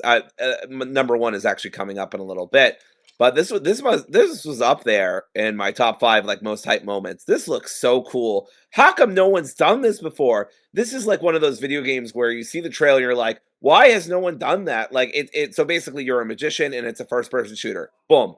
That's it. That's the sell.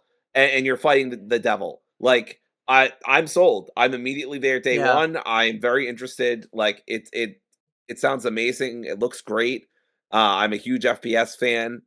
So yeah, I don't know what more there is really to say, but I'm yeah, excited. the concept is very Doctor Strange.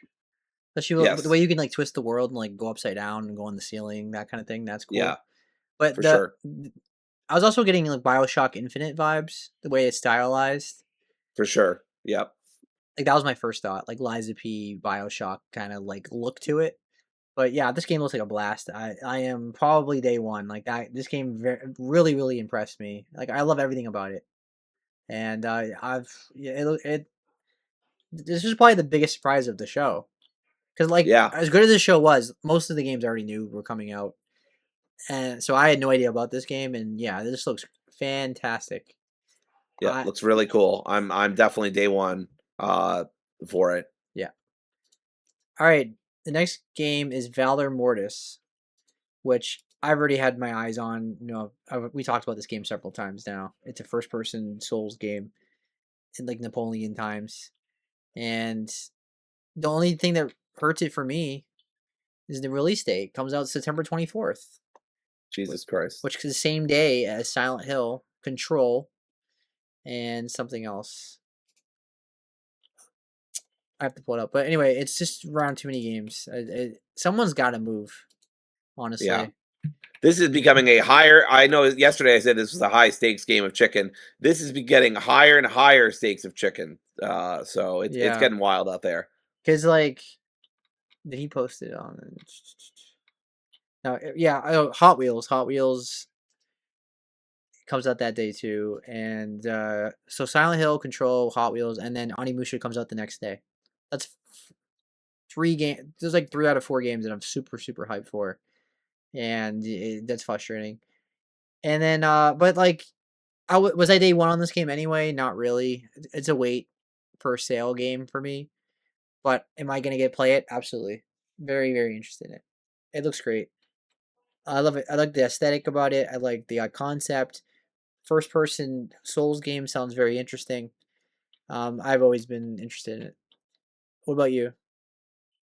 Yeah. This was the which one was this? The Val Mortis, Mortis one. Yeah. I mean, I'm not really into Souls likes, but I can't deny that it looks really fucking cool. So there's that. Yeah. So there's nothing else to say. I was already sold on it. I just don't like the release date. I wish. Yeah, I I wish think they. the release date is bad. People are gonna have to move, and we're gonna have to do this fucking awkward prom dance where people are like, no, no, no, after you, no, no, no, after you, and somebody will move to October, and then another studio will move to October too, and then they'll overlap again, and they'll be like, oh my god, we slipped on a banana peel, we moved it back a couple more days, you know. So it's just gonna get ridiculous, but or maybe nobody moves at all, which I think would be the most ridiculous thing. But yeah. Nobody's moving their games to December either.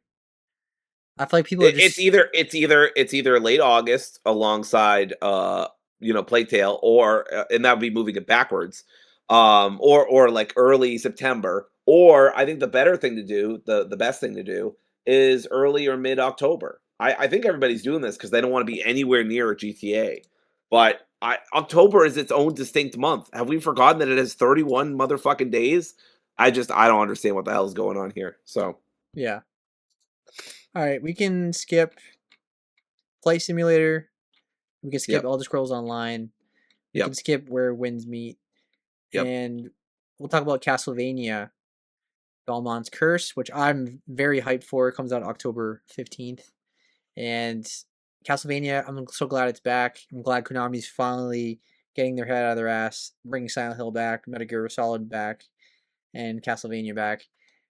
And I'm very hyped for this game. I love the style. I love like the art, of course.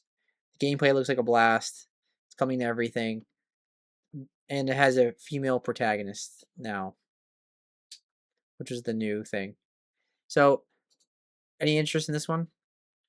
No, I'm not really into Metroidvanias generally, and what puts the Vania in Metroidvania? Castlevania. Yeah, But I can't deny how beautiful this game looks, and the action looks really cool too. So, I mean, I'm just not. I get lost very easily, and I get frustrated with very difficult combat. So it's not a good combination for me genre wise in general. gotcha. So I'm probably day one because there's like nothing around it, so it's perfect. All right, the next game is Vivarium, which is that Studio Ghibli looking game. There's like a This looks so cool. life sim. There's a life sim adventure game with hand illustrated art. This is this game is conflicting for me because I love the art style. Obviously, I'm a big Studio Yes. Ghibli fan, but I do not like life sim games. I'm in the same boat as Seb. I love how this looks. I absolutely adore it. Although I do think there should be more voice acting. I know that's it. Just kind of comes off weird with Yeah, characters not talking during these cutscenes that are beautifully hand drawn. But at the same time, yeah, similar to what Seb said, I'm not into like cozy life sim games, but it looks beautiful. So I don't know. It looks it looks beautiful, like I said. Sorry, dealing with a cough. Um, but yeah, I just I can't really deal with life sim stuff. It's not like you cook recipes and collect stickers and craft items and repair equipment. Like none of that stuff sounds exciting or fun to me.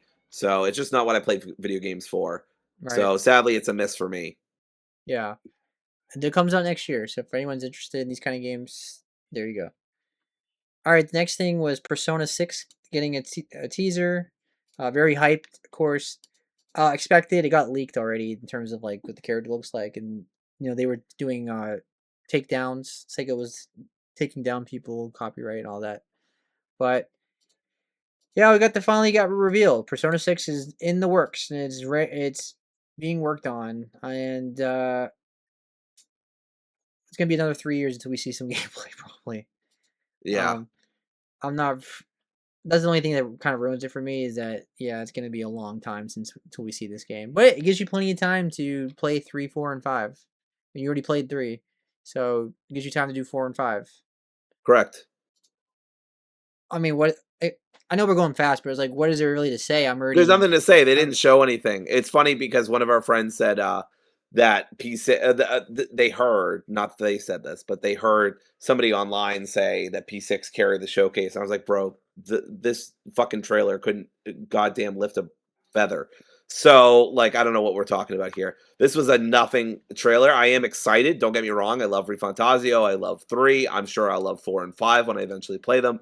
But this was nothing. This was just a hey, we're working on it. It exists. Okay. I mean, we could have all figured that out. Persona 5 is one of the biggest like RPGs of the last like 10 years, so yeah, I don't know. their biggest one by far. Honestly, Yeah. So Persona 5 is really what put Persona on the map in terms of like yes. mainstream, and like it's by far the most popular one, and like that Which I mean, changed the game. you never see it coming. So anyway, sorry. I will be absolutely obnoxious when I do start P5 and I'm just quoting that song all the time. Yeah, Persona But 5 yeah, is a great game. It's in my top yeah. 50 game, like top 30 game, like whatever it was. Like All the right. Let's shut the fuck up about all those stupid ass RPG games. Let's talk about a real game for real gamers. Let's fucking go. I am so excited that there's going to be a new goddamn Spyro game. Seb was showing off his very cool Spyro statue that I'm not jealous of, let it be on the record. Spyro A Realm Beyond, which is done, yes, by Toys for Bob. I loved what they did with Spyro. Reignited or the Reignited trilogy. yeah, I thought that was a really great trilogy. Kim and I played it together, so it's such a special memory for me because Kim and I almost never play video games together, but she was able to enjoy it too. So just has such a special place in my heart. I love Spyro. He is. I'm not big into 3D platformers. We were just talking about this earlier in the show. Spyro is like my one exception. Like it is pure nostalgia for me. They even brought back Tom Kenny, which is super cool. Um, it's it is a platformer. There is some challenge here, but it's not super challenging. And I'm pretty sure the Reignited trilogy had accessibility options as well. So it's right up my alley. It's not like Crash Bandicoot where it's like you need to be super precise. It's about the vibes. It's about the fun. It's about Spyro being a super snarky, out of time '90s mascot at this point. I'm just really excited. I'm really hyped. Now, did they show anything? No, not really, except that Spyro can fly now. They well, can he can fly always now. fly. He can They always fly. fly. He can always fly. Well, that's true, but he could only fly for like a limited time. He had to have like a power up or something. Yeah. Anyway, Seb interrupted my excellent Star Wars reference, so I'm very salty about that. You'll Um, get over it. but but yeah, Spyro Realm Beyond. The Gamer Social Club says that you are taking flight on a brand new adventure through a strange and wondrous realm. When Literally. Spyro, TM, nice, finds himself stranded, his journey to discover a way home is interrupted by the arrival of a vicious invading force known as the Scabs, which just sounds like a bunch of like Australian bros to me, but I don't know why. Hmm. Uh, but yeah, Spyro must make new allies and rise to protect this realm before it's changed forever.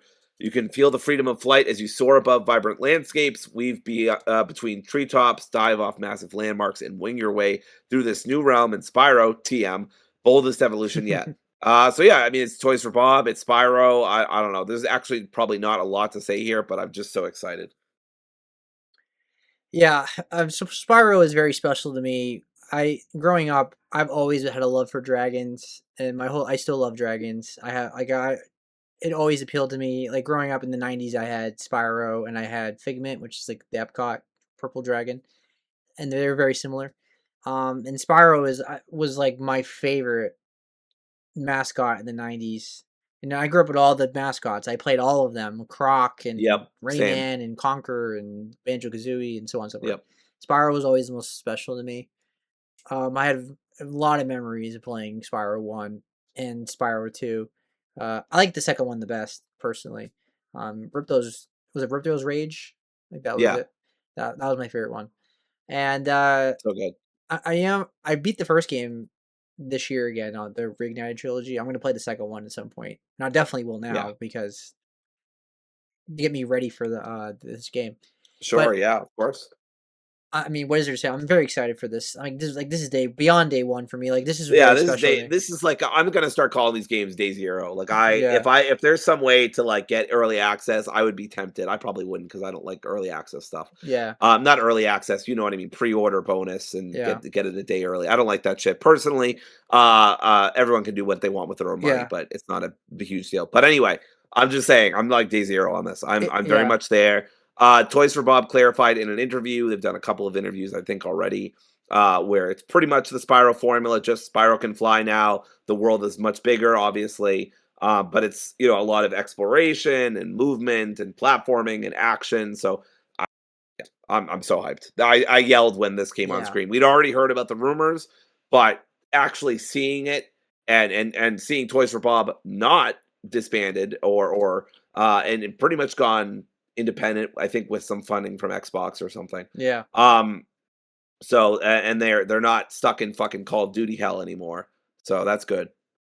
yeah. It seems like all the 3D platformers are coming back. Bubsy's coming back. Bubsy came back and got Rayman, great reviews. Yep, Rayman. Rayman's coming back. Crash came back and got good reviews. And Spyro's coming back. Oh, Spyro already did come back, but you know what I mean. Yeah, He's coming back again. and they remastered like Croc and all that stuff, and then and like That's right. Even Croc got a fucking remaster. everybody's getting love except for one. Where's the banjo? Where's the Banjo Where Kazooie? is the banjo and Kazooie? Yeah. That was the only thing I was like. That was like the only downside, I guess. Not even nothing to do with Spyro. It's just like, where is Banjo Kazooie? Like, everybody's coming back. We even got like another. What was the Banjo Kazooie like spiritual successor? The one with the lizard Yeah, ukulele. ukulele. Like we even got a And we remake got of. two of those spiritual we successors, even by got the a way, we even got and a a remake of that. remake of the first one. Oh man. So it's wild. But yeah, I'm very excited for Spyro. Like this is one of the biggest announcements. Now it If was they did yeah. Go ahead. if they did a remake of Banjo Kazooie, I'd be there day zero for sure. Oh, I even really love the sequel. Banjo And Tooie. yeah, Yeah. yeah, Banjo Tooie. I would love to replay that too. I mean, there's some problems. I don't think the open world design quite works, but it's fine. I still think it's a really great game. I did Well, not. I thought that when I played it anyway. I It's been didn't. years. I didn't like nuts and bolts though. It fell off Yeah, for me. we don't really speak of that. I don't know what they were thinking, and I never will. We don't talk about banjo. Yeah. All right. We don't talk about banjo. But what we do talk about, and what we have already talked about many times, is Clockwork Revolution. And boy, oh boy, am I excited for this game. I mean, I know I keep saying this, but like, what does there need to be said about it? Like, I'm so It's excited about it. It now looks I great. do not like the stolen glory that's going on with Jenny fucking Goodspeed, and they've got Ann fucking Darrow. So I feel like there's stolen valor from mixtape on that one. Not really. But yeah, it looks really cool. It looks like Bioshock Infinite. I know we've said that a couple times, but Yeah. Bioshock Infinite plus like uh, uh steampunk with some time bending mechanics, Yeah. some really cool visuals, I get some outer. choice based I mechanics. get Outer Worlds 2 and Outer Worlds vibes Yes, from Outer 2. Worlds vibes for sure. Yeah. But it's basically Outer Worlds combined with Bioshock Infinite specifically because the steampunk. I mean, the narrative is fantastic. The voice acting is fantastic. The choices are going to matter a lot. The time mechanics are very cool and very fun. It looks like. I mean, the game looks like the full package. This feels like a game of the year contender. I'm extremely excited for this. Like this is a true. This is one of those games that can like like put Xbox on the right track better because this is one of the exclusives that they've made now for the Xbox. Like this is not coming to PS5 at all. This is a true exclusive to Xbox and PC. Obviously doesn't apply to me because I'm playing on Steam, but you get what I'm saying. Right, right. This is one of those potential game of the year contenders. Like this game is going to be one of the best games of next year. I'm not, and I'm actually happy they're releasing it next year, and not later this year, and have it Yeah, compete with a bunch of games. Like let it breathe on its own and for sure. be fantastic. So very I very was excited. very annoyed when it was like coming in due time, and then they got rid of that and coming in 2027. I really thought they were going to give us a release window, but no. Yeah. All right, and then finally the last game of the showcase, which was Call of Duty Modern Warfare 4. We got to see the DMZ, the first look to it. Now, no, Call of Duty is in a tough spot right now because like people, I mean, people always hate Call of Duty, but it's always like sold monstrally well anyway. It was like Pokemon. It was like people could bitch about it, but it would still sell anyway. But then the Yeah. last Call of Duty did not sell as well Nope. as they hoped, and it got a lot of Blob 7 did not do well. bad press, bad reviews, very Yep. negative. Still, I think it's still very negative on Steam. Which one was it? Black Ops 7? Yeah, Yeah, 7. I'm checking right now. Yep, mixed. Recent reviews are mixed, and all reviews are mostly negative. Wow. yeah. Over 3,000, by the way, so not any kind of like blip. Now, is that game that bad? No, I mean people are obviously review bombing it, but it deserves that. Yeah. So, Yeah, um, deserved. I have no sympathy. yeah, I would never really I said this during the showcase. I never pray for anyone's downfall really, but if there's gonna be like if you held a gun to my head and said pray for the downfall of one gaming company, I mean I'd be torn between a few actually, but Activision would be up there. There is so many properties that they have destroyed and ruined. Although I might be confusing them with EA, honestly, but EA did that too. But Activision I do not like the way that they run their business. Obviously, Bobby Kotick was a part of them for a long time. yeah, And I know he's not anymore, which is great, but obviously the rot wasn't just from him. It's just I'm just so over Call of Duty. I would have been fine if this was the opener game, but they gotta fucking close with this every goddamn time. It ruins it for me. Go sure, end it with Clockwork Revolution. Do something new. Do something interesting. yeah, Just fucking hell. I'm so over Call of Duty, and I'm so glad.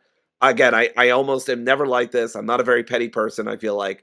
But when I heard that it was very negatively received and did not sell super well, I can't say I was feeling bad for anybody on that one. sure. So Unfortunately, that's where I'm Activision at. owns too many of my favorite franchises, including Spyro and Yeah. Blizzard. So I can't, they can't go out of business. But And again, to be completely clear, I'm not preying on their downfall necessarily, but I'm also not upset when they do sympathetic, fail with Call of Duty. Yeah, yeah, I'm not super sympathetic. Activision's done a lot of shitty of things, and course, yeah, I'm agreed. just not a big fan of them. But the game itself, I mean, I'll be objective. Like it looked good. Like I actually play all the Call of Duties. Like I love the campaign. I'm one of the few people that prefers the campaign over the multiplayer. I just like the campaign. I have a good time for like the 5 to 10 hours they usually are. They're just a AAA fun experience to play as, and I just don't like the focus on making it like Fortnite. I don't like making it colorful and goofy. Give me the military focused shooter. That's what I want from Call of Duty. And this seems like it's going in that direction, back in that direction. So I think this game is going to be much, much better than Call of Duty, the last Call of Duty. I think they learned their lesson because people are not happy with them. I'm not saying like, oh, I'm definitely day one, or this game's going to be incredible, or like that. I just, from what I'm seeing, it looks much better. Although I did laugh at the comments. Some people were saying like he's taking more, the character was taking more bullets than Wolverine was. But I will probably play it at some point for the campaign. But when it's on sale or something.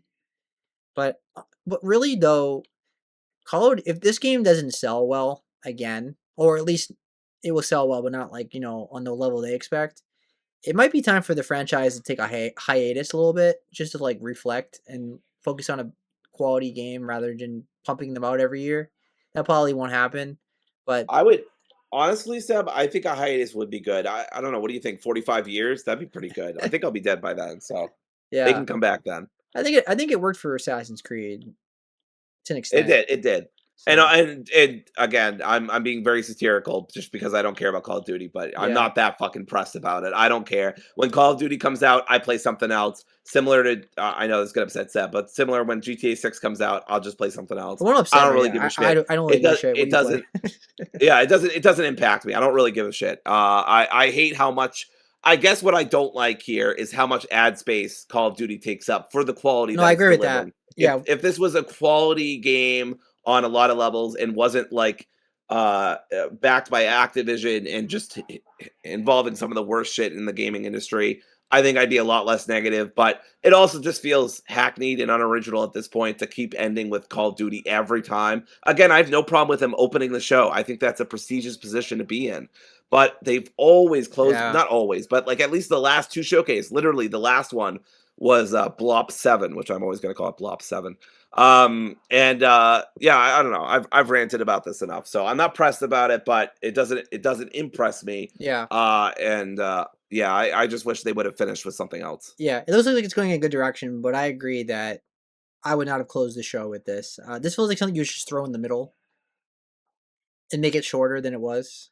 I mean, it was 5 minutes long, but just show the gameplay, and people will be like, "Oh, this," you don't need to go full detail like storyline and all that stuff. Like it was like 5.5 minutes, and I don't like that it ended with that. It kind of ended with a whimper. Like it was such a fantastic show, and then it closes I with Call of know. Duty. Like like it feels like Persona 6 should have been like the final game or something. Like final I something like agree. that. I mean, Something like that. that still kind of would have been, it wouldn't have been a whimper, but it wouldn't have been super strong. But at least it would No, have made it sense, would have right? been better than this.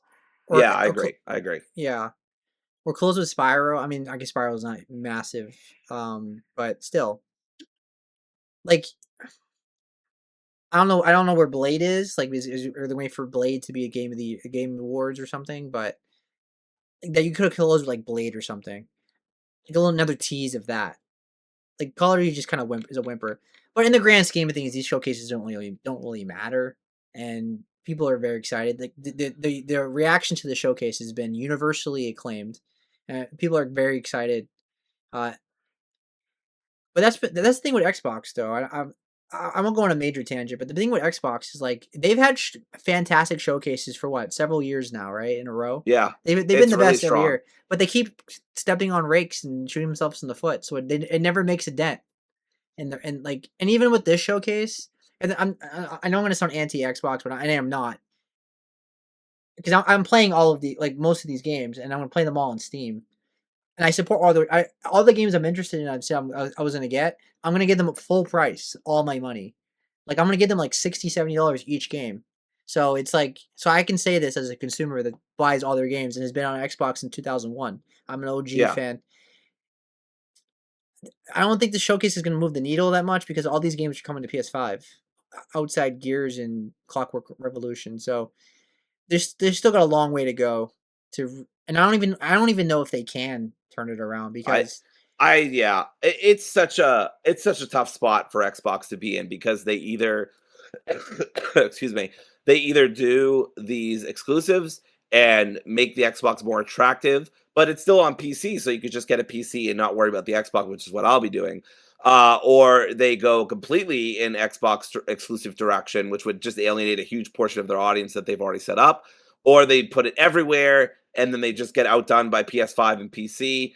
It just feels like they're in a no-win situation to me. they are. I'm super glad I'm not Asha Sharma because I sure as shit don't want to be. It just seems like an unenviable position to be in right now. It feels like that fucking bit in The Simpsons where Sideshow Bob just steps on a rake no matter where he steps, and it just happens over and over again. And it's like that, except Sideshow Bob looks amazing while he's doing it because this showcase, make no mistake, was excellent. This was the best showcase of the summer. So far. Like I thought, I mean, this is the honest, last one basically. So this is the last one, right? I think I think that maybe the story rich. This is very particular to me. I love the story rich showcase, so maybe I'd put that on similar lengths. But that's a very personal thing. In terms of the big showcases, this was easily the best. yeah, Better than State of Play, better than Future Game Show, if you count that, Summer better Game than Summer Fest. Games Fest. People Uh, love the Summer Game Fest. like the reaction to it was very positive. Like Jeff got a lot Yeah, of I mean, praise. I thought it was a solid yeah, I I thought it thought it was was a good solid show, but it was good, game wise. I um, didn't like the show yeah, itself. but lengthwise, just yeah, he needs to cut it, but we've been saying that for years, and he never will, Yeah, because of ads and shit. But yeah, yeah, to continue on this tangent, like Xbox kills it and has been killing it. They've got great properties, they've got great games, they've got really cool directions. But somehow they keep stepping on rakes. I don't know. Fucking figure it out. It doesn't make any sense to me either. So similar to Seb, I'm not anti Xbox at all, really. But I they're owned Xbox, the original Xbox. Also an OG fan. I owned an Xbox 360. I had the whole Halo trilogy. Like I loved my Xbox, and I only stopped playing it because I needed money. And yeah, yeah, so like yeah, yeah, it's just a shame. I think they're in such a tough spot. So yeah. I don't know what's going to happen long They term, but short yeah. term, we They fell off for me in 2013 when they did the DRM thing. Now, DRM is part of our lives now. Like it's everywhere. Like everybody thinks yeah, everybody does DRM. They were just the first ones to do it and got all the shit for it.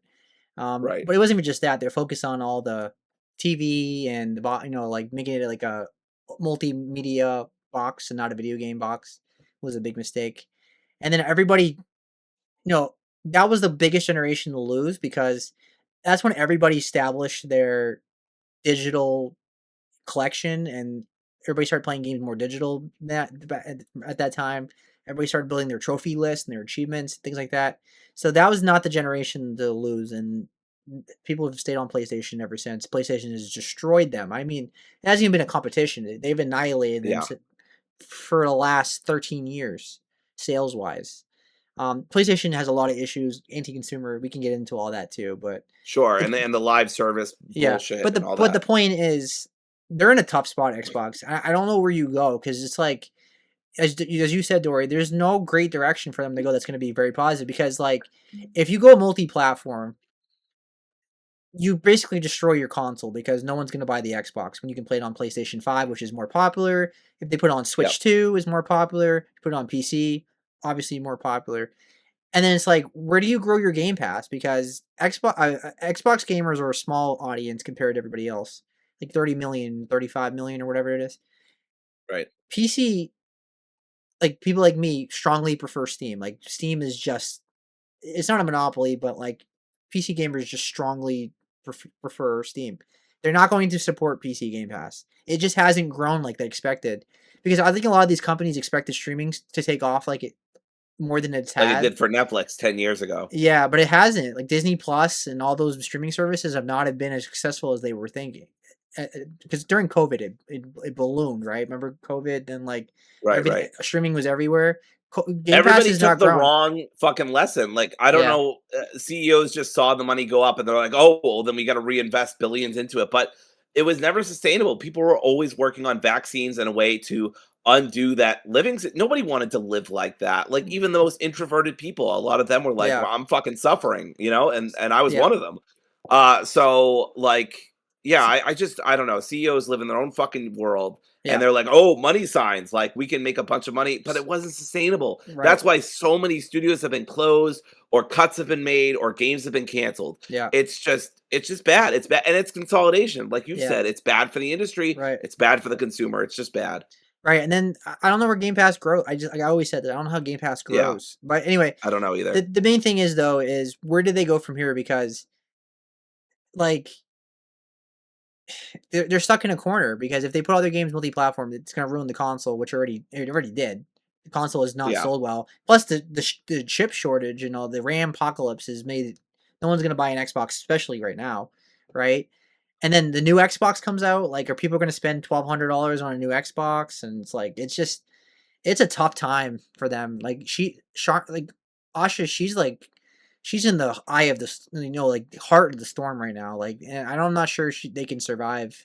I don't mean like the Xbox going to business. I mean like I'm not sure they can do the exclusive thing like they want to. Like they might, they're probably going to make all their games exclusive after 2027 because they're already too far in with some of these games to change it now. I think yeah, they got away with it with Clockwork Revolution and Gears of War because they never said it was coming to PS5 yet.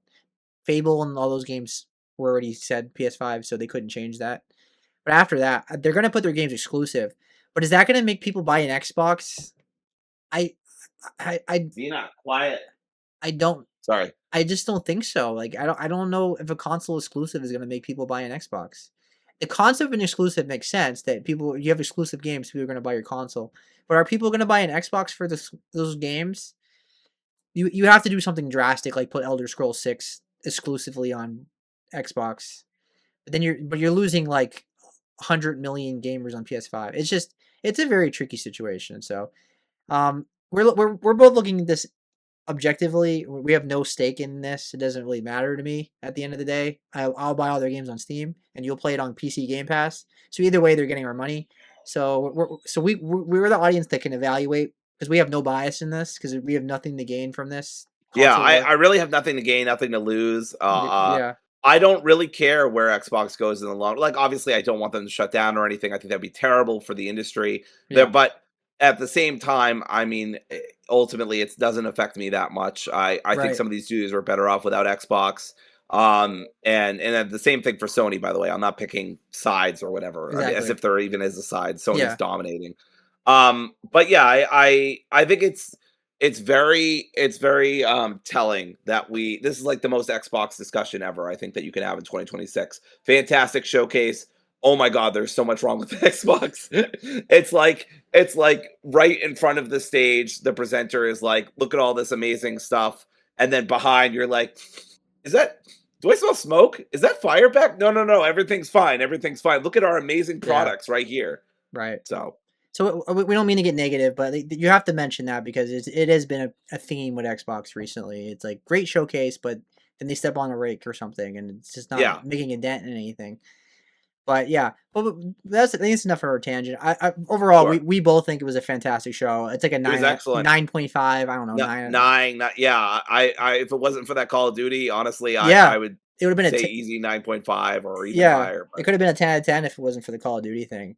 I think I like think that weird cult game and a couple other, like, yeah, games that just yeah. felt out of place, but, those are nitpicks, those are big, And they were like, like a really minute, small and they were nitpicks. like a minute long, not even. So it wasn't Yeah, even. yeah, so it's not like they took up your time that much, so who cares? You would think showcases would learn from like the Xbox show, where it's like just get right to the games, no stupid dev Yeah, diaries and there's no interviews yeah, there's and no dev interviews, there's ads. no silly host segments, Yeah, there's nothing, they game it, game it, game it, game. It's so good. that's how it should be. So And they have good games to show. It's not almost none of this was fluff. I have so many games from this showcase: Gears of War, Fable, yeah, Halo, Plague Tale, P4 remake, Doom the Dark Age, Magician, I, P6 Pyro, Clockwork Revolutions. I mean, yes, some of these games we already knew about, but that doesn't stop me from yeah, being most of excited them. about But them. I'm still excited for them. That's all that matters. Yeah, Yeah, and a lot of them it was still new looks at them, so I'm not complaining. yeah. I'm extremely happy with this show, and I will Yep. I will be getting most of these games day one on Steam, and Yeah. Yeah, Microsoft's I getting my just money. named about, like, 7/10 of my list or some shit, Yeah, like, most of those games are day 1. yeah. So So, very very happy. So very great show. Great way yep, to close off Summer Game Fest. absolutely. PC Game Show was solid. I had a good time with that. We won't talk about that today, but there was a couple of games I was very interested in. We'll talk about that off screen, and then next episode on next weekend we'll talk about all the indies because there was a lot All of of them. because the strong majority of Summer Game Fest is literally indie showcases of like Yep. at this point every continent, Yes. every I sexuality still at don't this point understand. now. I'm gonna complain about this next week. I still don't understand why the Frosty Game Show is called the Frosty Game Show because that's the Australian, Australian, yeah, and what's the other country? I can't remember. But it's Australia and, another one. New Zealand. New Zealand, thank you. I was about to say where they filmed Lord of the Rings. Um, but anyway, yeah, and so I don't understand that. But regardless, yeah, I mean there are so many cool showcases. I'm excited to talk about the mix, and there's a horror one, Latin America, women led. There's so many. We're going to talk about pretty much all of them, but we're only going to talk about what we liked because if we talk about every single game, we will be here until the PlayStation 6 comes out. So Exactly. let's not do that. All right, thanks for watching, everybody. I hope everybody had a wonderful Summer Game Fest. I mean, this week was a fantastic week of announcements and trailer. Like Yeah. this is probably the best Summer Game Fest that I can remember in terms of like number, like the release, like what was shown. Like It the really feels established at this point. Like this yeah, is basically the E3 yeah, that that we used to have, I yeah, guess. And even E3 is kind of over glorified by nostalgia now because some of those E3s were stinkers. But some of them were really great, and the whole core concept, obviously, of bringing the whole gaming industry together was always a great one. yeah. My only criticism of Summer Games Fest is it's just so disparate. I don't want everybody in one showcase, but I mean, That's my it's so problem. tough to keep up with everything. That's still my biggest problem. It's always been my biggest problem since he made Summer Game Fest. Is there's too many Yeah, showcases. Like it's just too much. I respect the indies. I love that people get their own voice and they're with the show. But Absolutely. like a Latin show, an Asian show, an LGBT show, a New Zealand, Australian show, like it's just so many showcases and cozy, wholesome. Like everybody's like, there's no way everybody's gonna be able to see your games like when there's like 50 shows. Like it, Yeah, and that also leads to a lot of overlap. So you'll yeah, have games that are showcased on separate showcases. Sometimes with people even saying their world premieres or their brand new look or something at a new game, and it's like, no, I've definitely seen that somewhere else. So yeah. I mean, even they get their wires crossed eventually. Right. But I guess the idea the average person doesn't follow the news like we do. So like when No, we see an no, indie, they're like, oh wow, I didn't know about that. Like when obviously yeah, it's probably on our wish list already when we see it. So yeah, for sure.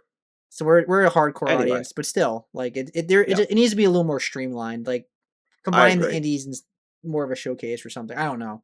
Maybe everybody's just happy. I don't know what their consensus is. Sure. I thought the consensus was that it was too many of them, but I haven't seen that complaint this year, so I guess no one really cares anymore. I think kind of the I think norm. people just pick. I It's the think most norm. people aren't like us anyway. They're not doing a podcast, and they're just picking Yeah, and choosing what basic topic. Like, am I part of LGBT? Am I Latin American, or do I have an interest in that yeah. kind of game? So yeah, I think the strong majority of people are just watching the three biggest ones, which is the State of Play, Summer Game yeah, Fest, and the correct. Xbox. Anyway, and then hopefully Yeah, Nintendo Direct, which we'll talk about.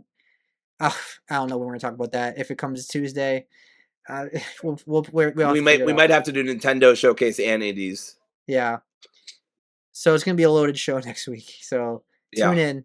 But it's summertime. I can finally play some games now because it's hard to play games when I'm following the news at the same time. I can finally just get away from all the news and just full on play games. All right. Thanks for watching, everybody. You all have a good night. Happy summer. Enjoy, bye everybody. enjoy your games because we got a lot of games Absolutely, coming up. So so many games. get your backlogs finished because your backlogs are just like 5 times bigger now. So take care. Quick, Seb, to the Lego Batcave. Yeah, yeah, yeah.